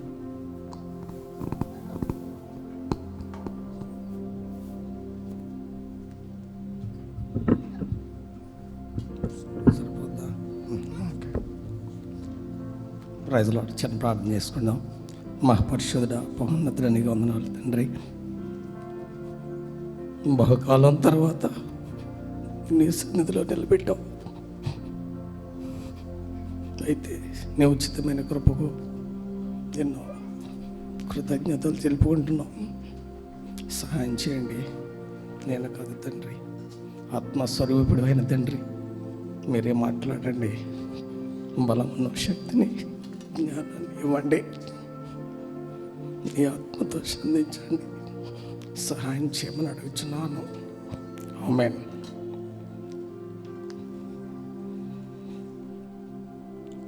Praise the lord. అందరికీ వందనాలు. మరి స్టేజ్ మీద నుంచి చాలా రోజులైంది, అందుకే కాస్తంత ఫియర్. ఏది ఏమైనప్పటికీ మరి దేవుని కృపను బట్టి మరి మీ ముందు అలాగే దేవుని సన్నిధిలో నిలబడడానికి ఆయన ఇచ్చినటువంటి కృపను బట్టి మరి ప్రార్థన చేసే మీకు కూడా మా హృదయపూర్వక వందనాలు చెల్లించుకుంటున్నాను. యేసుప్రభు వారి శిలువలో పలికినటువంటి ఆరో మాట యోహాను సువార్త 19వ అధ్యాయం 30వ వచనం. యేసు ఆ చిరక పుచ్చుకొని సమాప్తమైందని చెప్పి తల వంచి ఆత్మను అప్పగించాను. మరి యేసు ప్రభువారిని సిలువ వేసినప్పుడు మరి మనలాంటి చాలామంది ప్రజలు ముందుగా ఆయన వెంబడించిన వారందరూ కూడా ఆయనతో కూడా కొంత దూరం నడిచారు, కానీ ఆ రోమ సైన్యం యొక్క దాడికి తట్టుకోలేక చల్లాచెదరైపోయారు. మరి అన్ఎక్స్పెక్టెడ్గా శిష్యులకి యేసుప్రభు వారు ఉపమాన రీతిగా చెప్తున్నా కూడా శిష్యులు ఆ టైంలో ఒక బ్లైండ్నెస్లోకి వెళ్ళిపోయారు కాబట్టి వాళ్ళకి అర్థం కాలేదు. తెల్లవారి 3 గంటలకి ఆయన్ని అరెస్ట్ చేశారు. అది మన భాష. అరెస్ట్ చేసి తీసుకుని వెళ్ళిపోయారు. ఆ టైంలో ఆయనకి తోడుగా ఎవరు లేకుండా పోయారు. మరి యోధ ఆయన చెప్పాడు, పేదరేమో నాకు తెలియదని చెప్పాడు. మరి ఇప్పుడు తీర్పు మన ప్రకాష్ రావు గారు చెప్పినట్టు అన్యాయంగా జరిగిందంటే అక్కడ తీర్పు ఏది అన్యాయంగా జరగలేదు. ఎందుకంటే తీర్పు చెప్పింది అక్కడ ఉన్నటువంటి జడ్జెస్ కాదు కదా, తీర్పు చెప్పింది మనమే, అంటే మన పితరులు అన్నమాట. అక్కడ ఉన్న ప్రజలే తీర్పు చెప్పారు దేవుడికి సిలువ వేయాలని చెప్పి. ఎందుకంటే నరుల చేత తీర్పు తీర్చబడ్డాడు ఆయన సిలువ వేయబడ్డానికి. అదన్నమాట విషయం. ఎందుకంటే ఏ దోషమో కనపడలేదు కదా. కనపడినప్పుడు మరి ఆ రాత్రంతా ఆయన తిప్పారు, తెల్లవారి వరకు తీసుకొచ్చారు. అక్కడ తిప్పి ఎక్కడ తిప్పి హేరోదు దగ్గర నుంచి తిరిగి మళ్ళీ పిలాతు దగ్గర తీసుకొచ్చారు. అయితే పిలాతు కూడా ఏ దోషం కనపడలేదు అనేటప్పటికి వీళ్ళందరూ అరవడం మొదలెట్టారు, ఈయన సిలువ వేసేయండి, సిలువ వేసేయండి, సిలువ వేసేయండి అని చెప్పేసి అరిచి మన పితరులు వాళ్ళ ద్వారా వచ్చిన మనమే ఆయనకి సిలువ వేయించామన్నమాట. అందుకే పిలాతు ఆ దోషం ఆ నేరం ఆయన మీద ఉండకుండా ఆ సిలువ మీద యూదుల రాజాను కొట్టించాడు. అదొక శాసనం. ఆయన అంటే తీర్పు నేను తీర్చలేదు, ఈ తప్పు నాది కాదు, ఇది మీ తప్పే అని చెప్పేసి ఏంటంటే ఈ గుడ్డితనము కలిగినటువంటి ఈ ప్రజలకి ఆయన ముందుగా నిలబెట్టాడు. అంటే యేసుప్రభు వారి సిలువకు పైన కొట్టించాడు ఆ బోర్డు. ఎందుకంటే యూదుల రాజని. యూదుల రాజు అంటే ఎవరు ఒప్పుకున్నారు? అంటే తీర్పు తీర్చినటువంటి జడ్జెస్ ఒప్పుకున్నారు. ఎందుకంటే వాళ్ళు నేరం లేదంటున్నారు. ఆయన యూదుల రాజు అంటే ఒకే ఒక నేరం, ఆయన యూదుల రాజు అని అంటున్నాడు. నువ్వు ఉండగా ఇంకొక రాజు ఈ రాజ్యానికి ఉండడానికి వీల్లేదు. పైగా ఆయనకి వెళ్ళవు. మళ్ళీ చెప్తున్నారనమాట, రాజు ఉండగా ఇంకొక రాజు ఏంటి అని చెప్పేసి తిరిగి ఆయన్ని మళ్ళీ కోపోద్రేకుడు అయ్యేటట్టు చేస్తున్నారు. చేసి లాస్ట్కి సిలువ వేయించారు. అంతే కదా చేసింది. తీర్పు ఎవరు తీర్చారంటే మనం తీర్చామన్నమాట. ఎందుకంటే మనం అప్పటికి రక్షణ మనకు రాలేదు. యాక్చువల్గా చెప్పాలంటే యేసుప్రభు వారు సిలువలో త్యాగం చేసిన తర్వాత, మరణించిన తర్వాతే మనకు రక్షణ వచ్చింది. అప్పటి వరకు రక్షణ లేదు.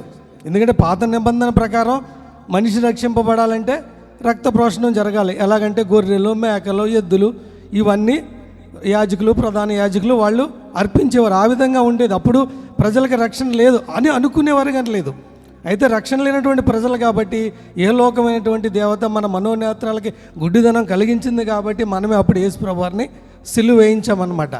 ఆ తర్వాత ఆయన చనిపోయిన తర్వాత అప్పుడు మనకందరికీ రక్షణ కలిగింది. ఆయన రక్తంలో మనం అందరం శుద్ధీకరించబడి అప్పుడు మనం పాపాలను ఒప్పుకొని ఆయన నామంలో పవిత్రులం అయ్యాము, పరలోక రాజ్యానికి వారసులం అయ్యాం. లేకపోతే మనకు ఆ వారసత్వం లేదు. అప్పట్లో లేదు. అప్పటి ప్రజలు ఏంటంటే పాత నిబంధన నమ్మేవారు కాబట్టి, పాత నిబంధన గ్రంథం ఫాలో అయ్యే కాబట్టి, ఎందుకంటే వాళ్ళ యొక్క సిద్ధాంతం ప్రకారం ఆయన రాజు అనడానికి వాళ్ళు అంగీకరించేట్లు అప్పట్లో యూదులు. మరి యూదులకి చాలా చట్టాలు ఉండేవి. అయితే మరి ఆ చట్టం, ఆ తీర్పు అంతా కూడా దేవునికి తెలియందా, తండ్రికి తెలియందా? తండ్రికి తెలిసిన విషయమే అది. ఎందుకంటే ఆయన అన్యాయంగా తీర్చబడితేనే సిలువ వేయబడతాడు. లేకపోతే సిలువ ఎందుకు వేయబడతాడు? దేవుడికి సిలువ వేయడం ఏంటి? కాదు, అన్యాయం తీర్పే జరగాలి, అది జరగాలి. ఇప్పుడు మన చట్టం ప్రకారం అయితే ఒకళ్ళు మర్డర్ చేసాం అనుకోండి, సపోజ్ మిడ్ నైట్ 12 గంటలకు మర్డర్ చేసాం అనుకోండి, అప్పుడు ఏం చేస్తారు? అప్పటికప్పుడు ఆయన పట్టుకెళ్ళి ఇమ్మీడియట్గా పోలీస్ స్టేషన్లో తహసీల్దార్ దగ్గర హ్యాండ్ ఓవర్ చేస్తారు. అంటే మెజిస్ట్రేరియల్ అంటారు. అక్కడ హ్యాండ్ ఓవర్ చేస్తే ఆయన ఏం చేస్తాడంటే 14 రోజులు రిమాండ్ విధిస్తాడు, లేదా పోలీస్ కస్టడీకి అప్పచెప్తాడు. ఆ తర్వాత అదొక 7 రోజులు 14 రోజులు గడిచిపోద్ది. మళ్ళీ ఆ తర్వాత నెక్స్ట్ పోలీస్ కస్టడీ అంటే నుంచి వెళ్ళిపోయి ఈయన ఏమంటే మెజిస్ట్రేరియల్ కోర్టు దర్యాప్తులకు వెళతాడు. ఈ కోర్టు దర్యాప్తు ఒక 6 మాసాలు గడిచిపోద్ది. ఈ లోపల ఈయన తరపు వాళ్ళందరూ బెయిల్ అది ఇది అని చెప్పేసి కొన్ని పత్రాలు రెడీ చేసి పట్టుకెళ్తారు. ఈయన మర్డర్ చేశాడు కాబట్టి ఈయనకి బెయిల్ ఇవ్వబడదు. ఈయన వీలైతే డిస్ట్రిక్ట్ కోర్టు నుంచి వేరే హైకోర్టుకి అప్లై చేసుకోవచ్చు అంటారు. మళ్ళీ డిస్ట్రిక్ట్ కోర్టు నుంచి మనం హైకోర్టుకి అప్లై చేస్తాం. ఈ హైకోర్టులో తీర్పు 2 సంవత్సరాలు నడవచ్చు, 3 సంవత్సరాలు నడపవచ్చు. అప్పుడు దాకా ఖైదీ జైల్లో హ్యాపీగా ఉంటాడు. మళ్ళీ అక్కడి నుంచి మనకి ఇంకా ఎన్నో ఆప్షన్స్. నెక్స్ట్ అక్కడ తీర్పు వచ్చింది, తీర్పు వచ్చేటప్పటికి ఈయన మరణశిక్ష వేసాం అనుకోండి, లేదు నెక్స్ట్ కోర్టుకి అప్పీల్ చేసుకోవచ్చు. ఈయనకి మరణశిక్ష విధించాం, ఒక 3 నెలల్లో మీరు ఒబే అవ్వచ్చు, లేకపోతే సుప్రీంకోర్టుకి అప్లై చేసుకోవచ్చు అంటారు. మళ్ళీ ఒక 3 నెలల తర్వాత ఈయన సుప్రీంకోర్టుకి వెళ్తాడు. సుప్రీంకోర్టు వెళ్ళిన తర్వాత అది సునామారమే ఒక 10 సంవత్సరాలు నడుస్తుంది.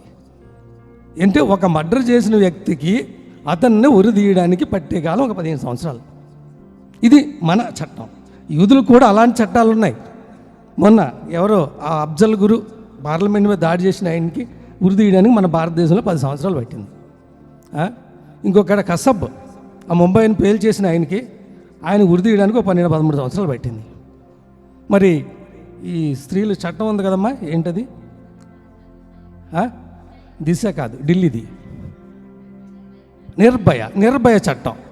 నిర్భయ చట్టంలో వాళ్ళని చంపడానికి దగ్గర 12 సంవత్సరాలు పట్టింది ఉరి తీయడానికి. మీరు అప్పుడే దిశ నిర్భయాన్ని మర్చిపోయారు. ఈ నిర్భయ చట్టంలో ఏం జరిగిందంటే, రేపు తెల్లవారు 5 గంటలకు ఇంకా ఉరి తీస్తారనగా ఆ రోజు అర్ధరాత్రి 3 గంటలకు కూడా ఒక క్లాస్ పట్టుకుని కొంతమంది లాయర్లు అక్కడికి వెళ్ళారు. మళ్ళీ సుప్రీంకోర్టు జడ్జి దగ్గరికి వెళ్ళారు. ఇంకా చిన్న ఛాన్స్ ఉందండి. ఈ చట్టం ప్రకారం వీళ్ళని ఉరిదీయకుండా ఆఫ్ చేయొచ్చు. చూసారా ఎన్ని ఆప్షన్స్ ఉన్నాయో, ఇన్ని ఆప్షన్స్ ఉన్నాయి. కానీ దేవునికి ఆప్షన్స్ లేవు. ఎందుకంటే మనం ఇక్కడ వేరే న్యాయాన్ని కోరుతున్నాం కాబట్టి మనకి ఇక్కడ ఆప్షన్స్ ఉన్నాయి. అక్కడ దేవుని యొక్క సిలువ యాగాన్ని మనం కోరుతున్నాం. ఆయన సిలువ వేయాలని మనం కోరుతున్నాం కాబట్టి ఆయనకు ఆప్షన్స్ లేకుండా పోయి అదనమాట. అందుకని రాత్రి అంతా తిప్పారు, తెల్లవారు తిప్పారు, మళ్ళీ తిప్పి పిలాతు దగ్గరికి తీసుకెళ్లారు. ఇప్పుడు పిలాతు ఏమంటాడో, ఏం కనపట్టలేదు అంటాడు. మనం ఏమని అరుస్తున్నాం, యేసుప్రభుని సిలువేయండి అని అరుస్తున్నాం. ఎందుకన్నా ప్రజలు చెప్పిందే శాసనం అన్నమాట. అందుకని మనం చెప్పిందే శాసనం. అందుకని పిలాతు కూడా ఆ ప్రజల యొక్క కేకలకి భరించలేక ఆ శాసనాన్ని ఇచ్చాడు. అయితే ఈయన సిలువేయండి అని చెప్పాడు. లేకపోతే ఆయనకి ఇష్టం లేదు. ఇప్పి మళ్ళీ పైన కొట్టించాడు, ఈయన యూదుల రాజు అని. అంటే కళ్ళు కనపడినటువంటి మురుకుల్లారా, ఈయన యూదుల రాజు, మీరు సిలువ వేస్తున్నారని. అంతే కదండి, వాస్తవం అదే కదా. ఆ పైన రాస్తున్నది అదే కదా. పైనేమో కిందేమో సిలువ మీద ఆయన ఉంటే పైనేమో అది రాయించి పెట్టాడు. అంటే మనకి కళ్ళు లేవని, అంటే ఆనాటి ప్రజలకు కళ్ళు లేవని, అంతే కదా. సిలువ వేస్తున్నారు, దేవుడికి సిలువ వేస్తున్నారు, యూదులకు రాజుకే సిలువ వేస్తున్నాడు. ఆయన రాజుని ఆయనే ఒప్పుకున్నాడు. యేసుప్రభు యూదులకు రాజు అని పిలాతు ఒప్పుకుని ఆ ప్రకారం అమలు చేయడం జరిగింది. అందుకని నరులు దేవునికి శిక్ష వేయాలంటే దెర్ ఇస్ నో ఆప్షన్స్ కదా. ఏ ఆప్షనో మనం ఇవ్వలేదు. ఎందుకంటే మనం పాపంలో ఉన్నాం కాబట్టి, మన జన్మ పాపం, కర్మ పాపం, అన్ని పాపం. అందుకని ఆత్మస్వరూపైన దేవుడు ఏమంటున్నాడంటే, వాళ్ళు చిరకిచ్చారు, అది తాగాడు, తండ్రికి ఆత్మని అప్పచెప్పాడు. మరి ఆత్మస్వరూపైన దేవుడు తండ్రికి ఆప్చేత అక్కడితోటి అది అయిపోయిందా, ఆగిపోయిందా? ఆగలేదు. ఎందుకంటే సదాకాలం మీతో ఉండడం కోసం నేను సిలువ వేయబడుతున్నాను. అది సదాకాలం మనతో ఉండడం కోసం. ఆత్మస్వరూపైన దేవుడు చనిపోయి ఆత్మను తండ్రి దగ్గరికి పంపించి మళ్ళీ ఆత్మస్వరూపే మన మధ్యలోకి వచ్చాడు. అందుకే అంటాడు, నా ఆత్మ లేనివాడు నావాడు కాదు. ఆయన ఆత్మ మనందరిలో ఉండాలంటే ఆయన ఎలాగైతే సిలువలో తన తండ్రికి ఒబే అయ్యి ఆయనే హ్యాండ్ అవుట్ చేసుకున్నాడో, మనం కూడా మన యొక్క దేహాన్ని, మన ఆత్మని, మన జీవితాన్ని, సమస్తాన్ని ఆయన ఆధీనంలోకి తీసుకుని పోవాలి. అది పరిపూర్ణ క్రైస్తత్వం. పూర్తి క్రైస్తత్వంలోకి వెళ్ళాలి. ఆఫ్ కాదు. ఆఫ్ క్రైస్తత్వంలోకి వెళ్తే తర్వాత జరిగే పరిణామాలు చాలా దారుణంగా ఉంటాయి. వచ్చే దినాలలో ఈ సగం క్రైస్తత్వం, కొద్దిగా క్రైస్తత్వం, లేదా 90% ఈ క్రైస్తత్వాలన్నీ కూడా కిందకి వెళ్ళిపోతాయి. నిజమైన క్రైస్తత్వం మాత్రమే యేసుప్రభు వారిని ఎదుర్కోగలదు. ఆయన వచ్చే సమయానికి ఎత్తబడే గుంపులో ఉండాలన్నమాట. ఎందుకంటే ఆయన ఆత్మను కలిగిన వాళ్ళు మాత్రమే ఎత్తబడే గుంపులో ఉంటారు. ఇది నేను గట్టిగా చెప్తున్నాను. ఎందుకంటే సగం క్రైస్తత్వం అప్పటికి ఉండదు, నిర్మూలనం అయిపోద్ది. ఎందుకంటే మనకి భవిష్యత్తులో వచ్చే చట్టాలు అలా ఉంటాయి, భవిష్యత్తులో వచ్చే పరిస్థితులు అలా ఉంటాయి, పరిస్థితుల్లో వచ్చి మనకి ఈ యొక్క ఫిజికల్ యాక్టివిటీస్ అన్నీ అలాగే ఉంటాయి. సపోజ్ కరోనా వచ్చిందండి. కరోనా వస్తే నేను ఎక్కడున్నాను, అనంతపురంలో ఉన్నాను, మీరు ఎక్కడ ఉన్నారు. ఆన్లైన్లో ఏదో వాక్యం పంపించాం, శ్యాంబాబు గారు దాన్ని ప్రసారం చేశారు. మనం కూడుకోవడానికి అవ్వలేదు. ఇప్పటి వరకు కూడా మనం కూడుకుంటామని నాకు గ్యారంటీ లేదు. ఏదో ఇది దేవుని కృప. ఈ శుక్రవారం మనం కలిసామంటే, మనందరూ దేవుని సన్నిధిలో ఉన్నామంటే అది మన యొక్క ఆయన ఇచ్చినట్టు ఉచితమైన కృప ఇది. ఎందుకంటే ఈ వాయిదా పడుతుందేమో మనకు తెలీదు. It is a corona time, మళ్ళీ కరోనా వచ్చే టైము. అందుకని ఏంటంటే చివరి దినాల్లో దేవుని ఆత్మ విరివిగా తన ప్రజల మీద కుమ్మరింపబడుతుంది. అందుకని దేవుని ఆత్మను కలిగి ఉండాలి. దేవుని ఆత్మను కలిగి ఉన్న వాళ్ళు మాత్రమే పరలోక రాజ్యానికి వెళ్ళగలుగుతారు. మనం దేవుని సంఘానికి వచ్చాము, ఎందుకు వచ్చామో తెలియకుండా రాకూడదు. That you have some concept. మన కాన్సెప్ట్ ఏమిటి? మన దేవుని సంఘానికి ఎందుకు వస్తున్నాం? కొంతమంది మరి ధనవంతులు అవ్వడానికి వస్తున్నారేమో, కొంతమంది వ్యాధులతో బాగుపడడానికి వస్తున్నారా, కొంతమంది ఇంకా అవన్నీ ఈ లోకంలో విడిచిపెడితే only one concept, we have to go to heaven. పరలోక రాజ్యానికి వెళ్ళడం కోసమే దేవుని సన్నిధికి రావాలి. ఎందుకంటే ఆయన ఆత్మను కలిగి ఉండాలి. ఆయన ఆత్మ కలిగి ఉన్నవాడే పరలోక రాజ్యానికి వెళ్ళబడతాడు. ఖచ్చితంగా వెళ్తారు ఆయన ఆత్మను కలిగి ఉన్న మాత్రమే. ఎందుకంటే మిగతా వాళ్ళందరూ విడిచిపెట్టబడతారు. యాజ్ ఎ సివిల్ ఇంజనీర్గా నేను గమనించింది ఏంటంటే, పరలోక రాజ్యానికి కొలతలు ఉన్నాయి. మీరందరూ బైబిల్లో చదివి ఉంటారు. ఉన్నాయా? పరలోక రాజ్యానికి కొలతలు ఉన్నాయి. ఎన్ని గుమ్మాలో ఉన్నాయి, ఎలా తయారు చేయబడిందో ఉన్నాయి, అక్కడ ఎలా ఉంటుందో కూడా రాసి ఉంది. కానీ నరకానికి కొలతలు లేవు. అది అన్మెజరబుల్. ఎంత ఉందో ఎవరికి తెలియదు, అందులో ఎంతమంది పడతారో తెలియదు. కానీ ఇప్పుడు సైంటిస్టులు కనిపెట్టారు భూమికి ఎంత లోతులో ఉందో. 6,000 కిలోమీటర్లు ఉందంట ఇక్కడి నుంచి కిందకి వెళ్తే నరకం. కానీ దాని కొలత అనేది ఎవరికి చెప్పలేకపోతున్నారు. కానీ పరలోక రాజ్యానికి మెజర్మెంట్స్ ఉన్నాయి. అంటే ఏర్పరచబడిన వాళ్ళు కొంతమంది మాత్రమే, దేవుని రాజ్యానికి వెళ్ళేవాళ్ళు కొంతమంది మాత్రమే. ఆ గుంపులో మనం ఉండాలి. అది దేవుని ఆత్మ కలిగి ఉండాలి. నిన్నే మా లేబర్ నా దగ్గర 200 మంది ఉంటారు.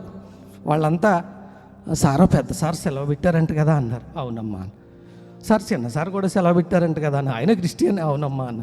సార్ మీరు కూడా సెలవు పెట్టారంట కదా అంటే అవునమ్మా అన్న. సార్ మరి అందరూ సెలవు పెట్టి మా దగ్గర ఉంటారండి. సరే ఎవరొకరు ఉంటారులే సూపర్వైజర్ని పెడతాం అన్న. వాళ్ళు ఉండి ఉండలేక సార్ మీరు అందరూ చర్చికి వెళ్ళిపోతున్నారు కదా, మేమైతే మరి ఇక్కడే ఉంది కదా తల్లి, రేపు కొబ్బరికాయలు పట్టుకొచ్చి మొక్కేద్దామని చెప్పారు. మా పెద్ద చెట్టు ఒకటి ఉంది, సంవత్సరానికి దగ్గర ఓ 3,000 4,000 గొర్రెలు మేకలు వేసేస్తుంటారు అక్కడ వాళ్ళు. అవి మేము ఇక్కడ అందరూ పూజ చేస్తాం అన్నారు. సరే నేను అప్పటిదాకా చూస్తున్నాను, వీళ్ళు ఎప్పుడు అడుగుతారా దేవుని వాక్యం పుల్లుగా ఇచ్చేద్దామని చెప్పేసి. అమ్మ రేపు పొద్దున్న దేవుడు వస్తే మేము ఇలాగే పైకి వెళ్ళిపోతామని చెప్పాను. మీ తల్లి ఇక్కడ మిమ్మల్ని ఇలాగే తినేద్దని చెప్పాను. ఎందుకంటే అంత నిరీక్షణ మనం కలిగి ఉండాలి. దేవుడు వస్తే మేము పరలోక రాజ్యానికి వెళ్ళిపోతాము. ఎందుకంటే ఆయన ఆత్మస్వరూపి, ఆయన ఆత్మను కలిగి ఉన్నవాడు. దేవునికి ఆత్మను రిటర్న్ ఎంత పరిశుద్ధంగా అయితే ఈ లోకానికి వచ్చాడో అంత పరిశుద్ధంగా మళ్ళీ దేవునికి అతని యొక్క బాడీని, అతని ఆత్మను అన్నీ రిటర్న్ హ్యాండ్ ఓవర్ చేశాడు. మరి మన బాడీ ఎలా ఉంది? పరిశుద్ధంగా ఉందా? మన ఆత్మ పరిశుద్ధంగా ఉందా? మనం రిటర్న్ మళ్ళీ హ్యాండ్ ఓవర్ చేయగలమా దేవునికి? ఆయన మన చిన్నప్పుడు ఎలా సృష్టించాడో మనం అలా మళ్ళీ పరివర్తనం చెందగలుగుతున్నామా? మనకు ఎన్నో యావిగేషన్స్ ఉంటాయి. మనం మారమే. మనం మారితే, మన హృదయం మారితే, మనం మారితే ఆ డిఫరెన్సే డిఫరెంట్గా ఉంటుంది. ఎందుకు ఇతరులు మనతో మాట్లాడాలంటే ఆలోచిస్తారో, మనల్ని చూడాలంటే ఆలోచిస్తారో? ఎందుకంటే మన యొక్క పరివర్తన చెందినటువంటి జీవితం, సంపూర్ణ క్రైస్తత్వం డిఫరెంట్గా ఉంటుంది అదట వాళ్ళకి. అది మనలో రావాలంటే యేసు ప్రభువు ఆత్మస్వరూపైన దేవునితో మనం అంటుకట్టబడి ఉండాలి. ఆయన ఆత్మలో పరివర్తనం చెందుతూ సంపూర్ణ క్రైస్తవంలోనికి ముందుకెళ్ళాలి. ఎందుకంటే మనం అప్పుడు సిలువేసినప్పుడు అటువంటి క్రైస్తవులు కాదు మనం. ఆయన సిలువేసి 2021 సంవత్సరం అయిపోయింది.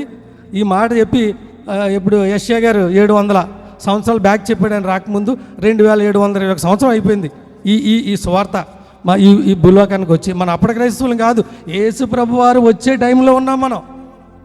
సైంటిఫికల్గా చూసినా, ఏ విధంగా చూసినా దేవుడు రాకడకు బహు సమీపంగా ఉన్నాం మనం. పరిస్థితులు చాలా అధ్వాన్నంగా ఉన్నాయి. ఆయన చెప్పినవన్నీ ఒకటి జరిగిపోతున్నాయి. మీరు చాలా డీప్గా ఆలోచించండి ఈ విషయంలో. ఎందుకంటే మొదట్లో దేవుని సువార్త ఎలా ఉండేదండి? ఏదో పాపం 10 మంది గుంపు బైబిళ్ళు కరపత్రాలు పట్టుకుని అలా వీధులమ్మట పాటలు పాడుకుంటూ ఏదో దేవుని సువార్త చెప్పేవారు. అక్కడ దేవుని సువార్త మళ్ళీ ఎక్కడికి వచ్చింది? రేడియోలోకి వచ్చింది. రేడియోలో రాత్రి పెట్టుకుని అలా కూర్చుని ఇంటూ ఉండేవాళ్ళు, దేవుడి వాక్యం ఎప్పుడు వస్తుందా అని చెప్పి. అక్కడి నుంచి మళ్ళీ ఎక్కడికి వచ్చింది?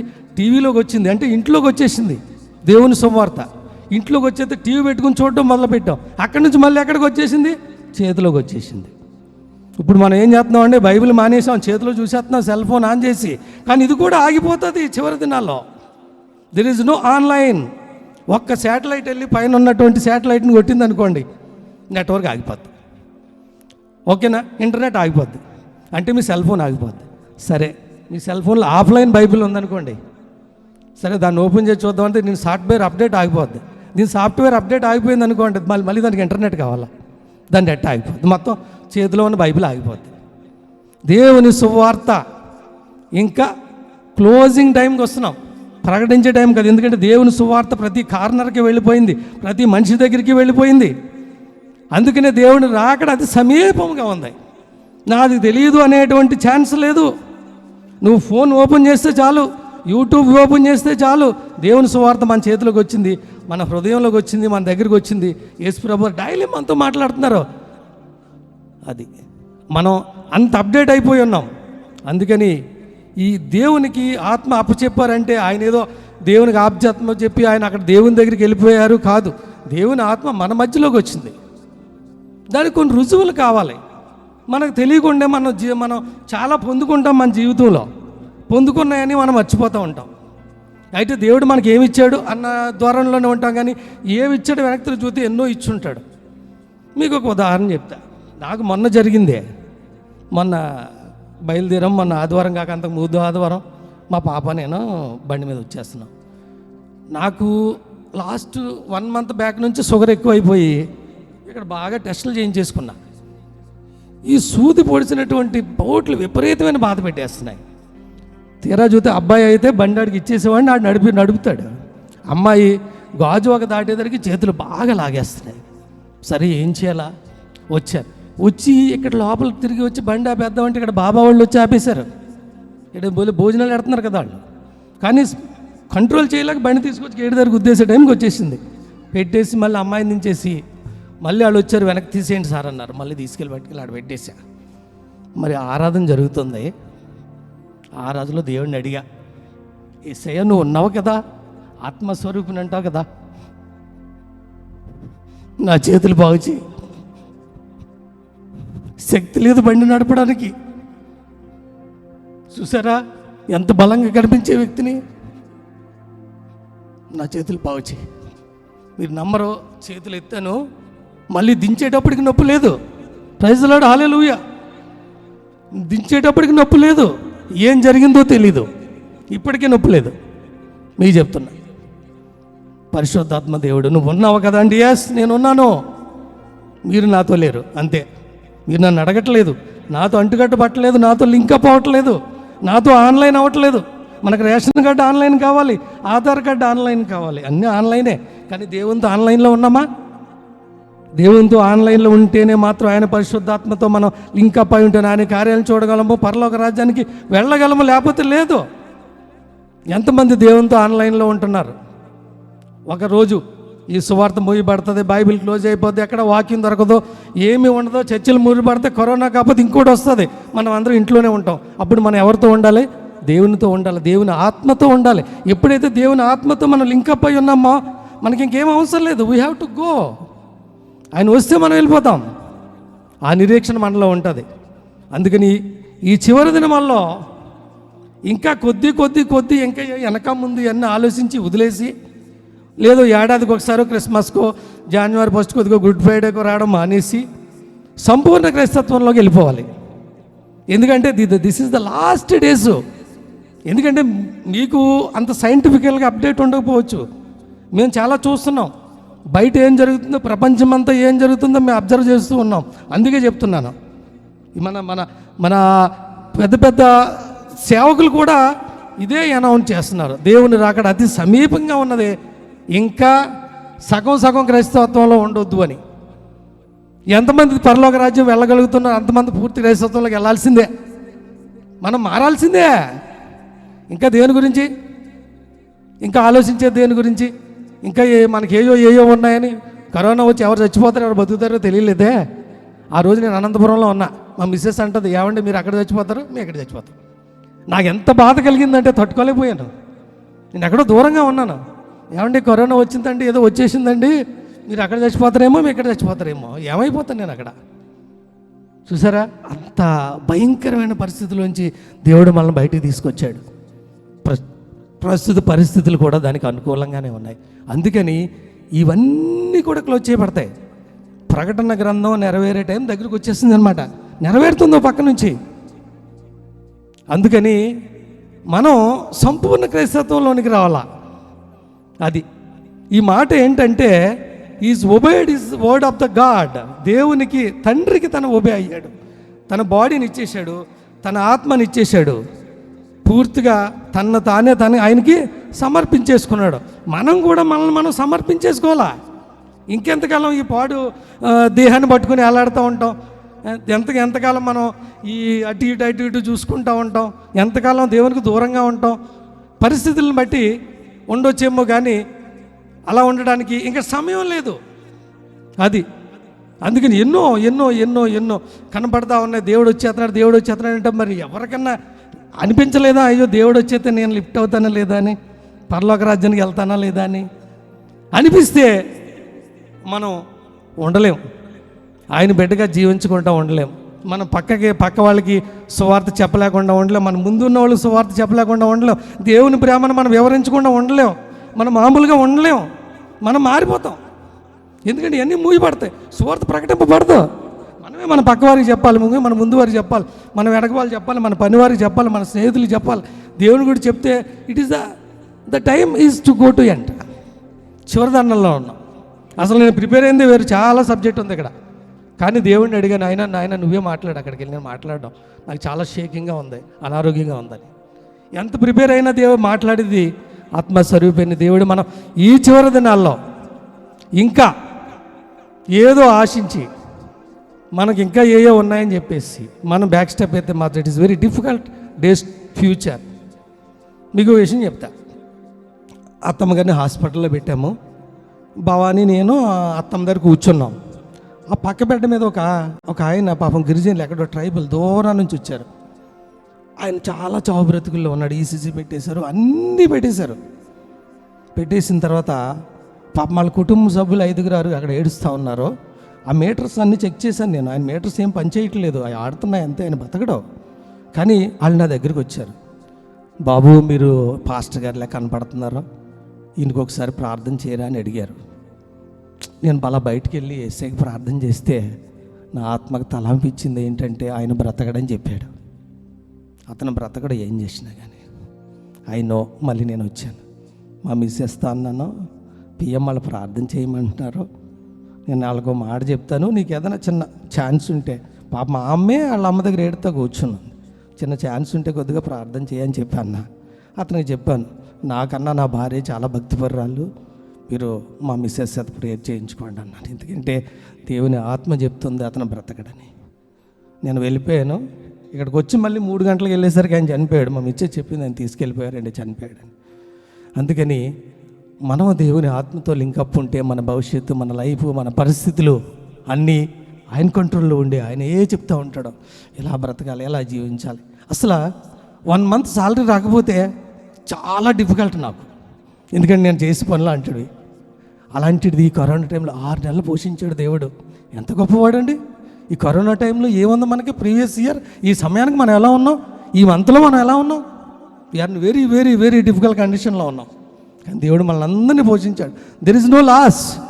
జిఎన్సీ నుంచి ఎవరో లాస్ అవ్వలేదు. ఎవరో లాస్ అయ్యా కరోనాతోటి? సృష్టికర్త దేవుడు ఆయన ఆత్మతో మనతో ఉండి మనల్ని ప్రొటెక్ట్ చేస్తూ ఉంటాడు. ఎప్పుడైతే మన దేవునితో ఆయన ఆత్మతో అంటుకట్టబడి ఉన్నామో కరోనా కదా ఏది మనల్ని ఏం చేయలేదు, డైరెక్ట్గా ఆయన రాజ్యానికి మనల్ని తీసుకెళ్తుంది.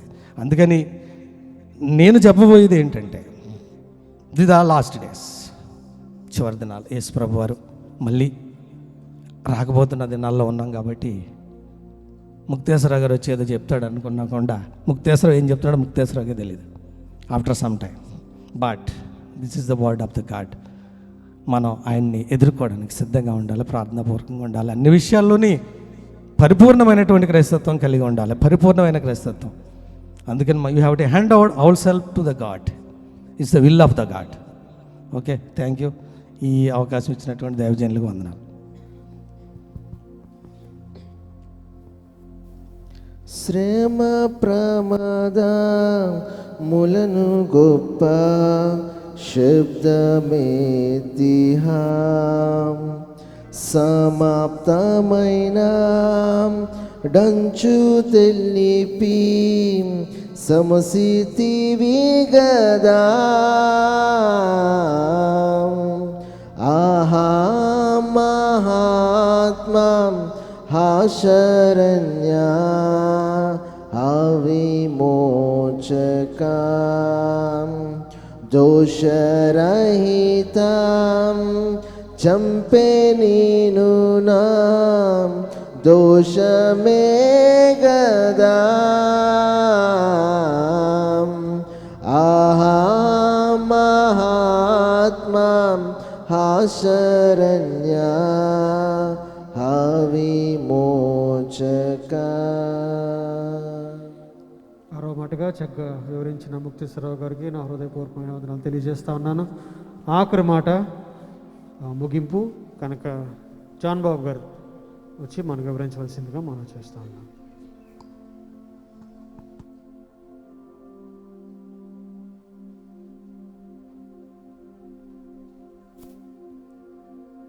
ప్రభునామ స్తోత్రం కలుగును గాక. కూడిన మీ అందరికీ కూడా నా హృదయపూర్వక వందనములు.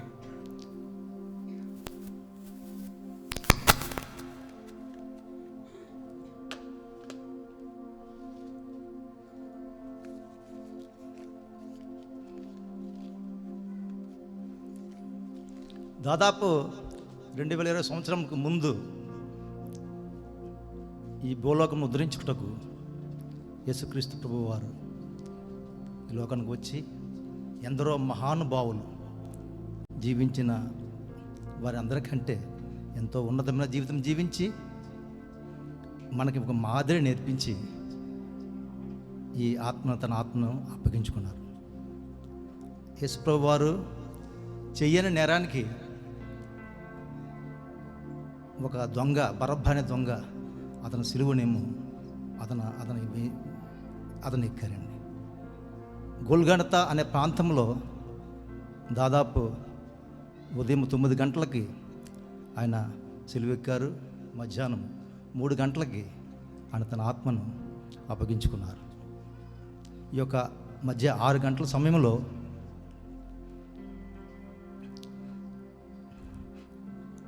సిలువ మీద ఎంతో వేదన పడి తన ఆత్మని అప్పగించుకున్నారు. అయితే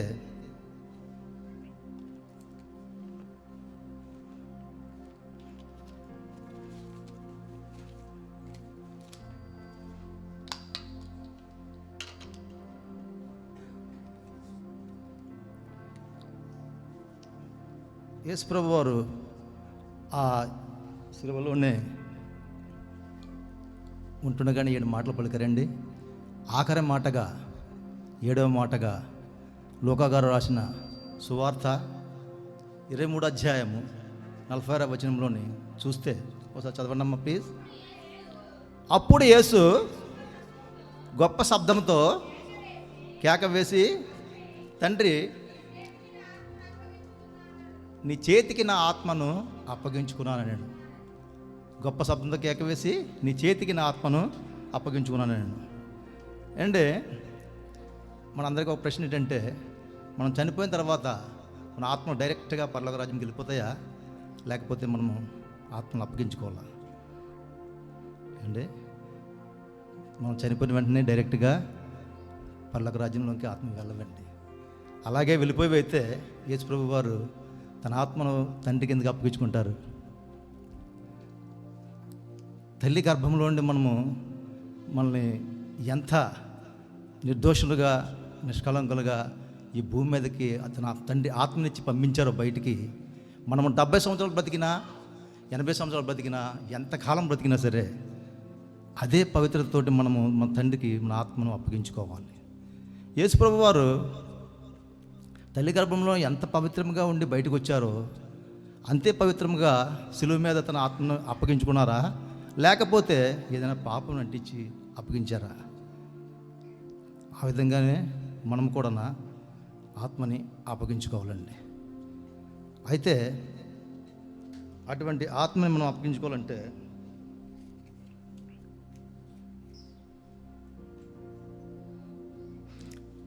ఏంటంటే అందరూ కూడా ఆత్మని అప్పగించుకోవాలి అని అనుకుంటాం మనం.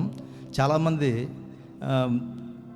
ఎవరైనా చనిపోయిన తర్వాత మా నాన్నగారేమో పరలోక రాజ్యంకి వెళ్ళిపోయారని చెప్పి అంటారు. అలాగే నేను కూడా మా నాన్నగారు మా అమ్మ చనిపోయిన తర్వాత పరలోక రాజ్యంకి వెళ్ళిపోయారని అంటుంటాం. అంటే పరలోక రాజ్యంకి మన ఆత్మలు వెళ్ళిపోతాయండి, డైరెక్ట్గా వెళ్ళవండి. మనము ఆత్మని అప్పగించుకోవాలి.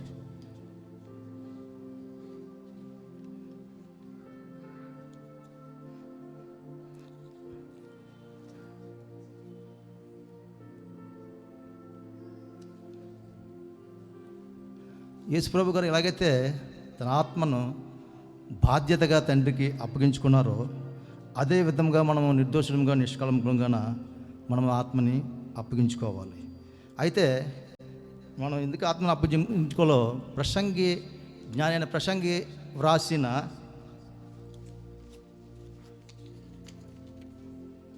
12వ అధ్యాయము 7వ వచనం చూసుకుందామండి. మొన్నైనది వెనుకటి వలనే మరలా భూమికి చేరును, ఆత్మ దాన్ని దయచేసిన దేవుడికి వెళ్ళిపోద్దండి. మొన్నైనది మంటలోని కలిసిపోద్దట. ఇంతకీ మొన్న ఏంటండి? మన శరీరమే కదండి. మన శరీరము ఏంటంటే ఇది మన్న అంటే ఇది మన శరీరం నిజంగా మన్ను అయితే మనం ప్రతిరోజు లక్స్, సొంతూరు అంటే ఆరోగ్యకరమైన సబ్బులు, అనేకమైన సెంట్లు, పౌడర్లు, క్రీములు అన్నీ రాసుకుంటామండి. ఈ మంటికేనా మనం రాసుకుంటాం అంటే ఈ శరీరానికి ఎన్ని భోగభాగ్యాలండి. సియామర్ సెంటర్ కూడా దీనికే, ఖజానా జ్యువెలర్స్ కూడా దీనికే.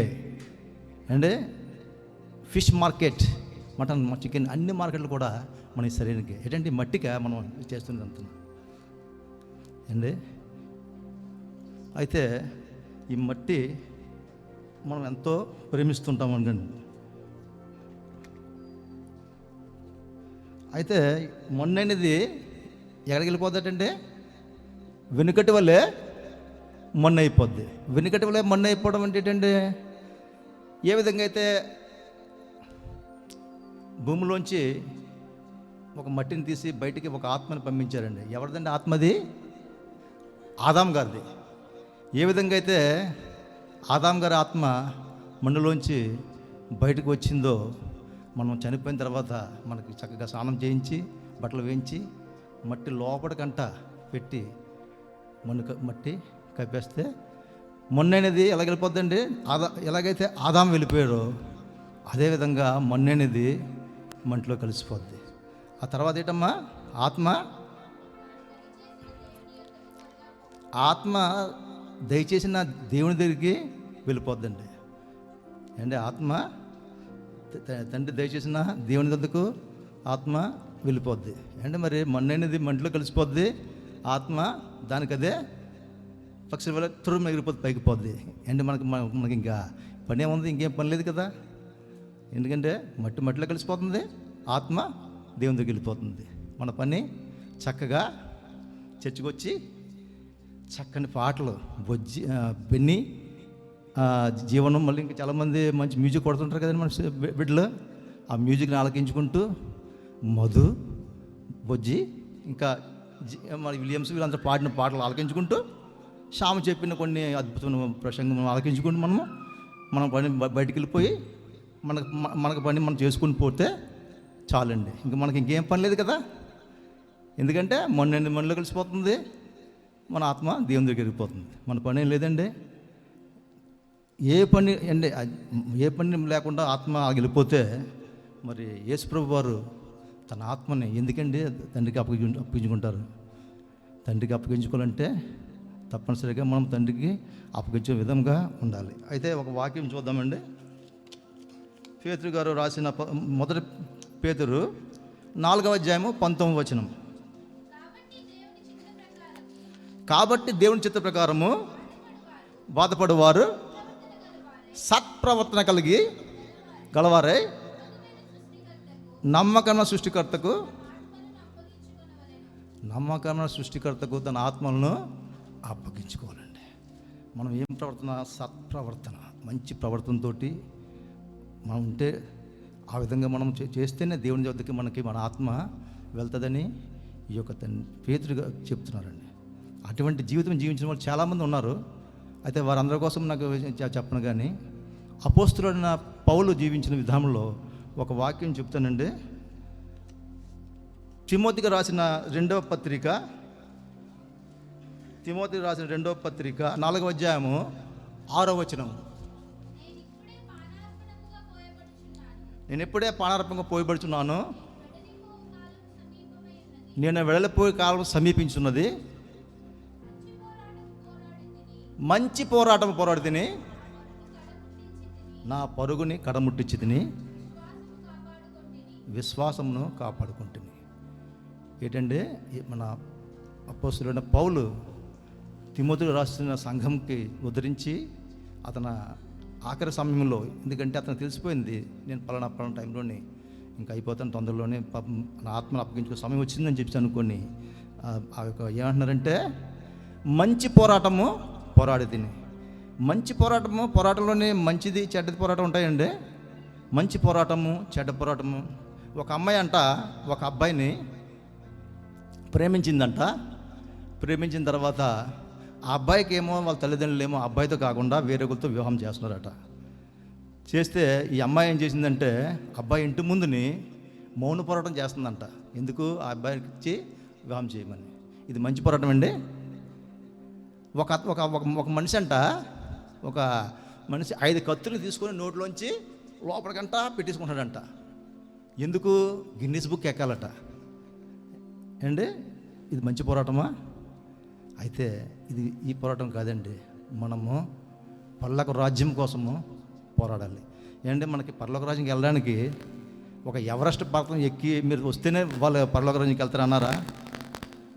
లేకపోతే మీరు ఒలింపిక్కి వెళ్ళి ఒక గోల్డ్ మెడల్ తెచ్చితే మీరు పరలోక రాజ్యంకి వెళ్ళని షరతులేం లేవు కదా. మంచి పోరాటము ఇది కాదండి. పరలోక రాజ్యంకి వెళ్ళాలండి. పరలోక రాజ్యం కోసము దేవుణ్ణి మనము పూజించే పని చేయాలండి. అపోస్తలుల పనులు ఏ విధంగా అయితే దమస్కు ప్రాంతంలో మన పాస్టర్ గారు చెప్పారు కదండి, జీవధన్ గారు 2 వారాల క్రితము, ఆయన ఏ విధంగా అయితే దమస్కులోని అతను పరుగు ప్రారంభమైందో ఆ పరుగుని లాస్ట్ వరకు కూడా అదే పరుగుతోటి అతను వెళ్ళాడండి. మన పరుగు అయితే కొంతమంది పరుగులు ఎలాగ ఉంటాయంటే ఏదో భూముల కోసమో లేకపోతే మంచి మంచి బిల్డింగ్ల కోసమో కార్ల కోసమో అండి జీవితకాలం అంతా వారి కుటుంబం కోసమే జీవిస్తుంటాం, పరిగెడుతుంటామండి. కానీ ఈ యొక్క మన పౌలు గారు అయితే తన పరుగుని ఆఖరి వరకు కూడా ఏ విధంగా అయితే మరాథాన్లో మనం పరిగెడతాం కదండి, 100 మీటరు 200 మీటర్ 400 మీటర్లో కాకుండా మరాథాన్లో ఏ విధంగా అయితే పరిగెడతామో ఎన్ని అపిస్టికలు ఎదురైనా సరే మధ్యన వాటన్నీ దాటుకుంటూ లాస్ట్ వరకు కూడా ఆయన కడ వరకు కూడా పరిగెట్టాడండి. ఒకరంట చర్చికి వచ్చేవారట మానేశారట. పాస్టర్ గారు గట్ట ఏటమ్మా మరి చర్చికి రావడం మానేశారంటే, మా అబ్బాయికి ఉద్యోగం లేదండి, మా పాపకి వివాహం జరగలేదు, అందుకే చర్చికి మానేశారు అన్నదంట. అంటే ఉద్యోగానికి చర్చికి దీనికి పెళ్ళికి సంబంధం ఉందండి. అయితే ఇది ఈ పరుగు కొంతవరకు పరిగెట్టిందా లేకపోతే మధ్యలో ఆపేసిందా? మధ్యలో ఆపేసిందండి. ఇటువంటి పరుగు కాదండి. అపోస్తలుడైన పౌలు కడ వరకు కూడా పరిగెట్టాడు. ఆ విధంగానే ఇంత తవిటమ్మా విశ్వాసమును కాపాడుకుంటుంది. విశ్వాసం కాపాడుకోవడం అంటే యేసుప్రభు యొక్క ప్రేమ అంతటిని కూడా అతను గ్రహించాడు. ఎందుకంటే యేసుప్రభు గారు తన కోసం తన ప్రేమని సిలువలో ఏ విధంగా అర్పించారో ఒక నరహంతకుడైన అపోస్తలుడైన పౌలుని ఆయన ఏ విధంగా అయితే ఒక మనిషిగా మార్చి దమస్కు ప్రాంతం నుండి అతను ప్రారంభమైన ఇదంతా కూడా లాస్ట్ వరకు కూడా అతను చూశాడు. కాబట్టి యేసుప్రభు సిలువలో ఉన్న ధన్యతని ఆయన విశ్వాసం కూడా లాస్ట్ వరకు కూడా అతను కాపాడుకోగలిగారు. విశ్వాసం కాపాడుకొని మనం అందరూ కూడా ఆ విధంగా విశ్వాసం కాపాడుకోవాలండి.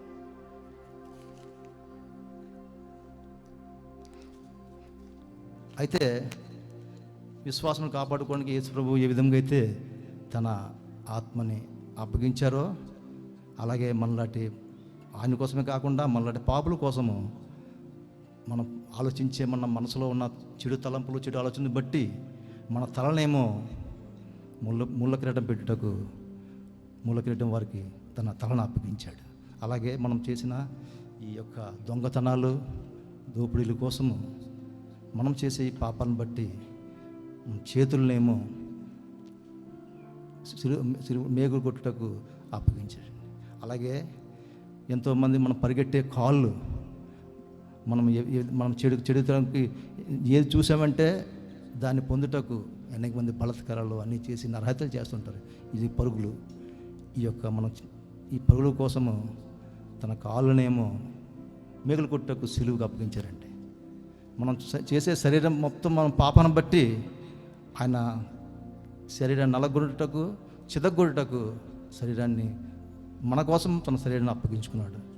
ఎందుకోసమంటే ఆయన యెరూషలేము నుండి ఈ యొక్క గొల్గొతా వరకు కార్చిన రక్తము పవిత్రమైన రక్తము, పరిశుద్ధమైన రక్తము, ఆ యొక్క రక్తము బొట్టులోటి నుంచి ఒక్కొక్క బొట్టులోంచి పరిశుద్ధంగా విశ్వాస జీవితం జీవించా నువ్వు పుట్టావు.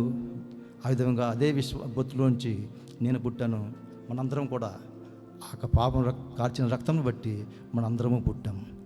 యేసుప్రభు వారు ప్రేమ అటువంటిది కనుక అయితే ఆ ప్రేమ ఎటువంటిదో ఇంకొక వాక్యం చూసుకుందామండి. ఎఫెసీయులకు రాసిన పత్రిక 5వ అధ్యాయము 1వ వచనము 2వ వచనం చూసి, కాబట్టి మీరు ప్రియులైన పిల్లల వలె దేవుని పోలి నడుచుకునండి, క్రీస్తు మిమ్మల్ని ప్రేమించి పరిమళ వాసనగా ఉండుటకు మన కొరకు తను తాను దేవునికి అర్పణముగాను బలిగాను అప్పగించుకున్నాను. అంటే పరిమళ తైలము. ఎవరండి పరిమళ తైలముగా మనం ఉంటారు?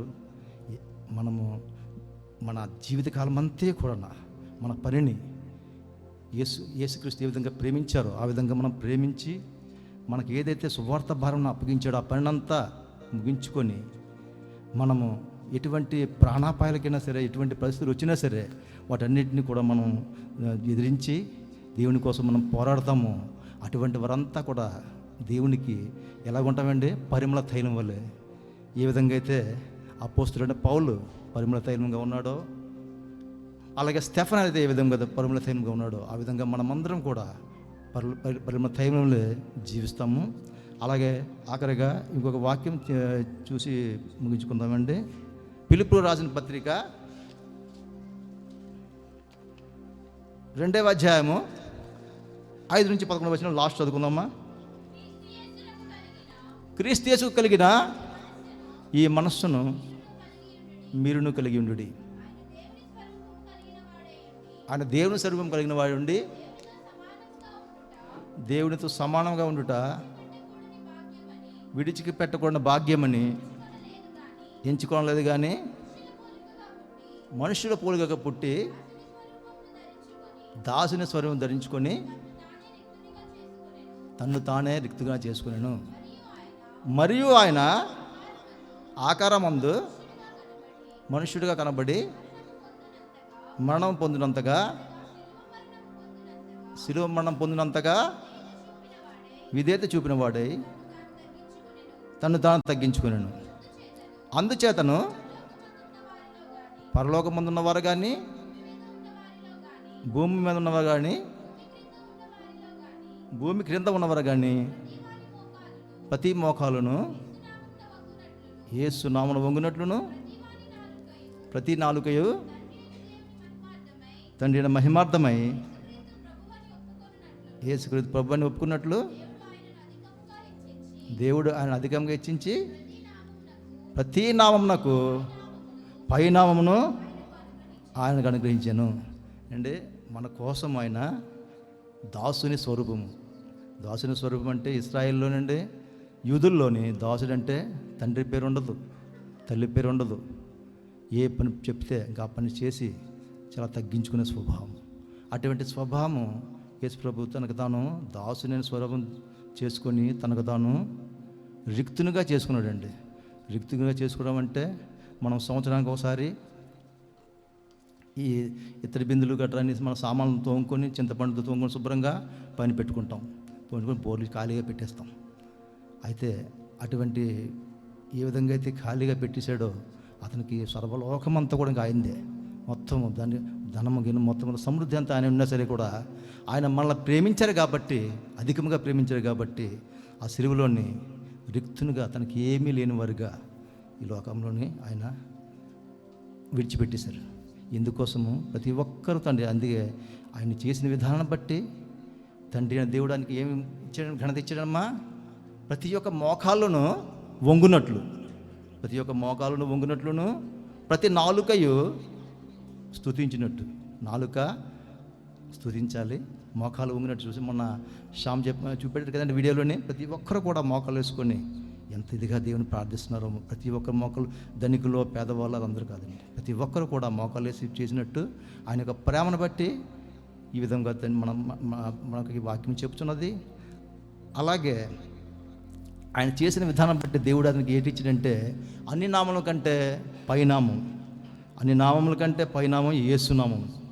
కనుక మనం కూడా ఈ విధంగా అయితే తన తండ్రికి తన ఆత్మను, కల్మషం లేని ఆత్మను ఏ విధంగా అప్పగించాడో అటువంటి ఆత్మను మనం అప్పగించి ప్రతి ఒక్క దినము మనం ప్రతి ఒక్క సన్నిధిలో దేవుని ప్రార్థించి ఉందామండి.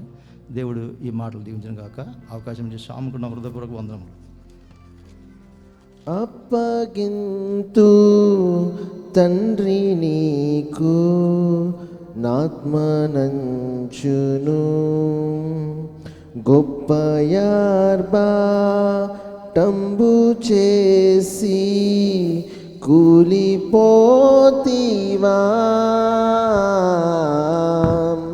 ఆహా మహాత్మాం హాశరణ్యాం అవిమోచకాం దోషరహితాం చంపే నేను నా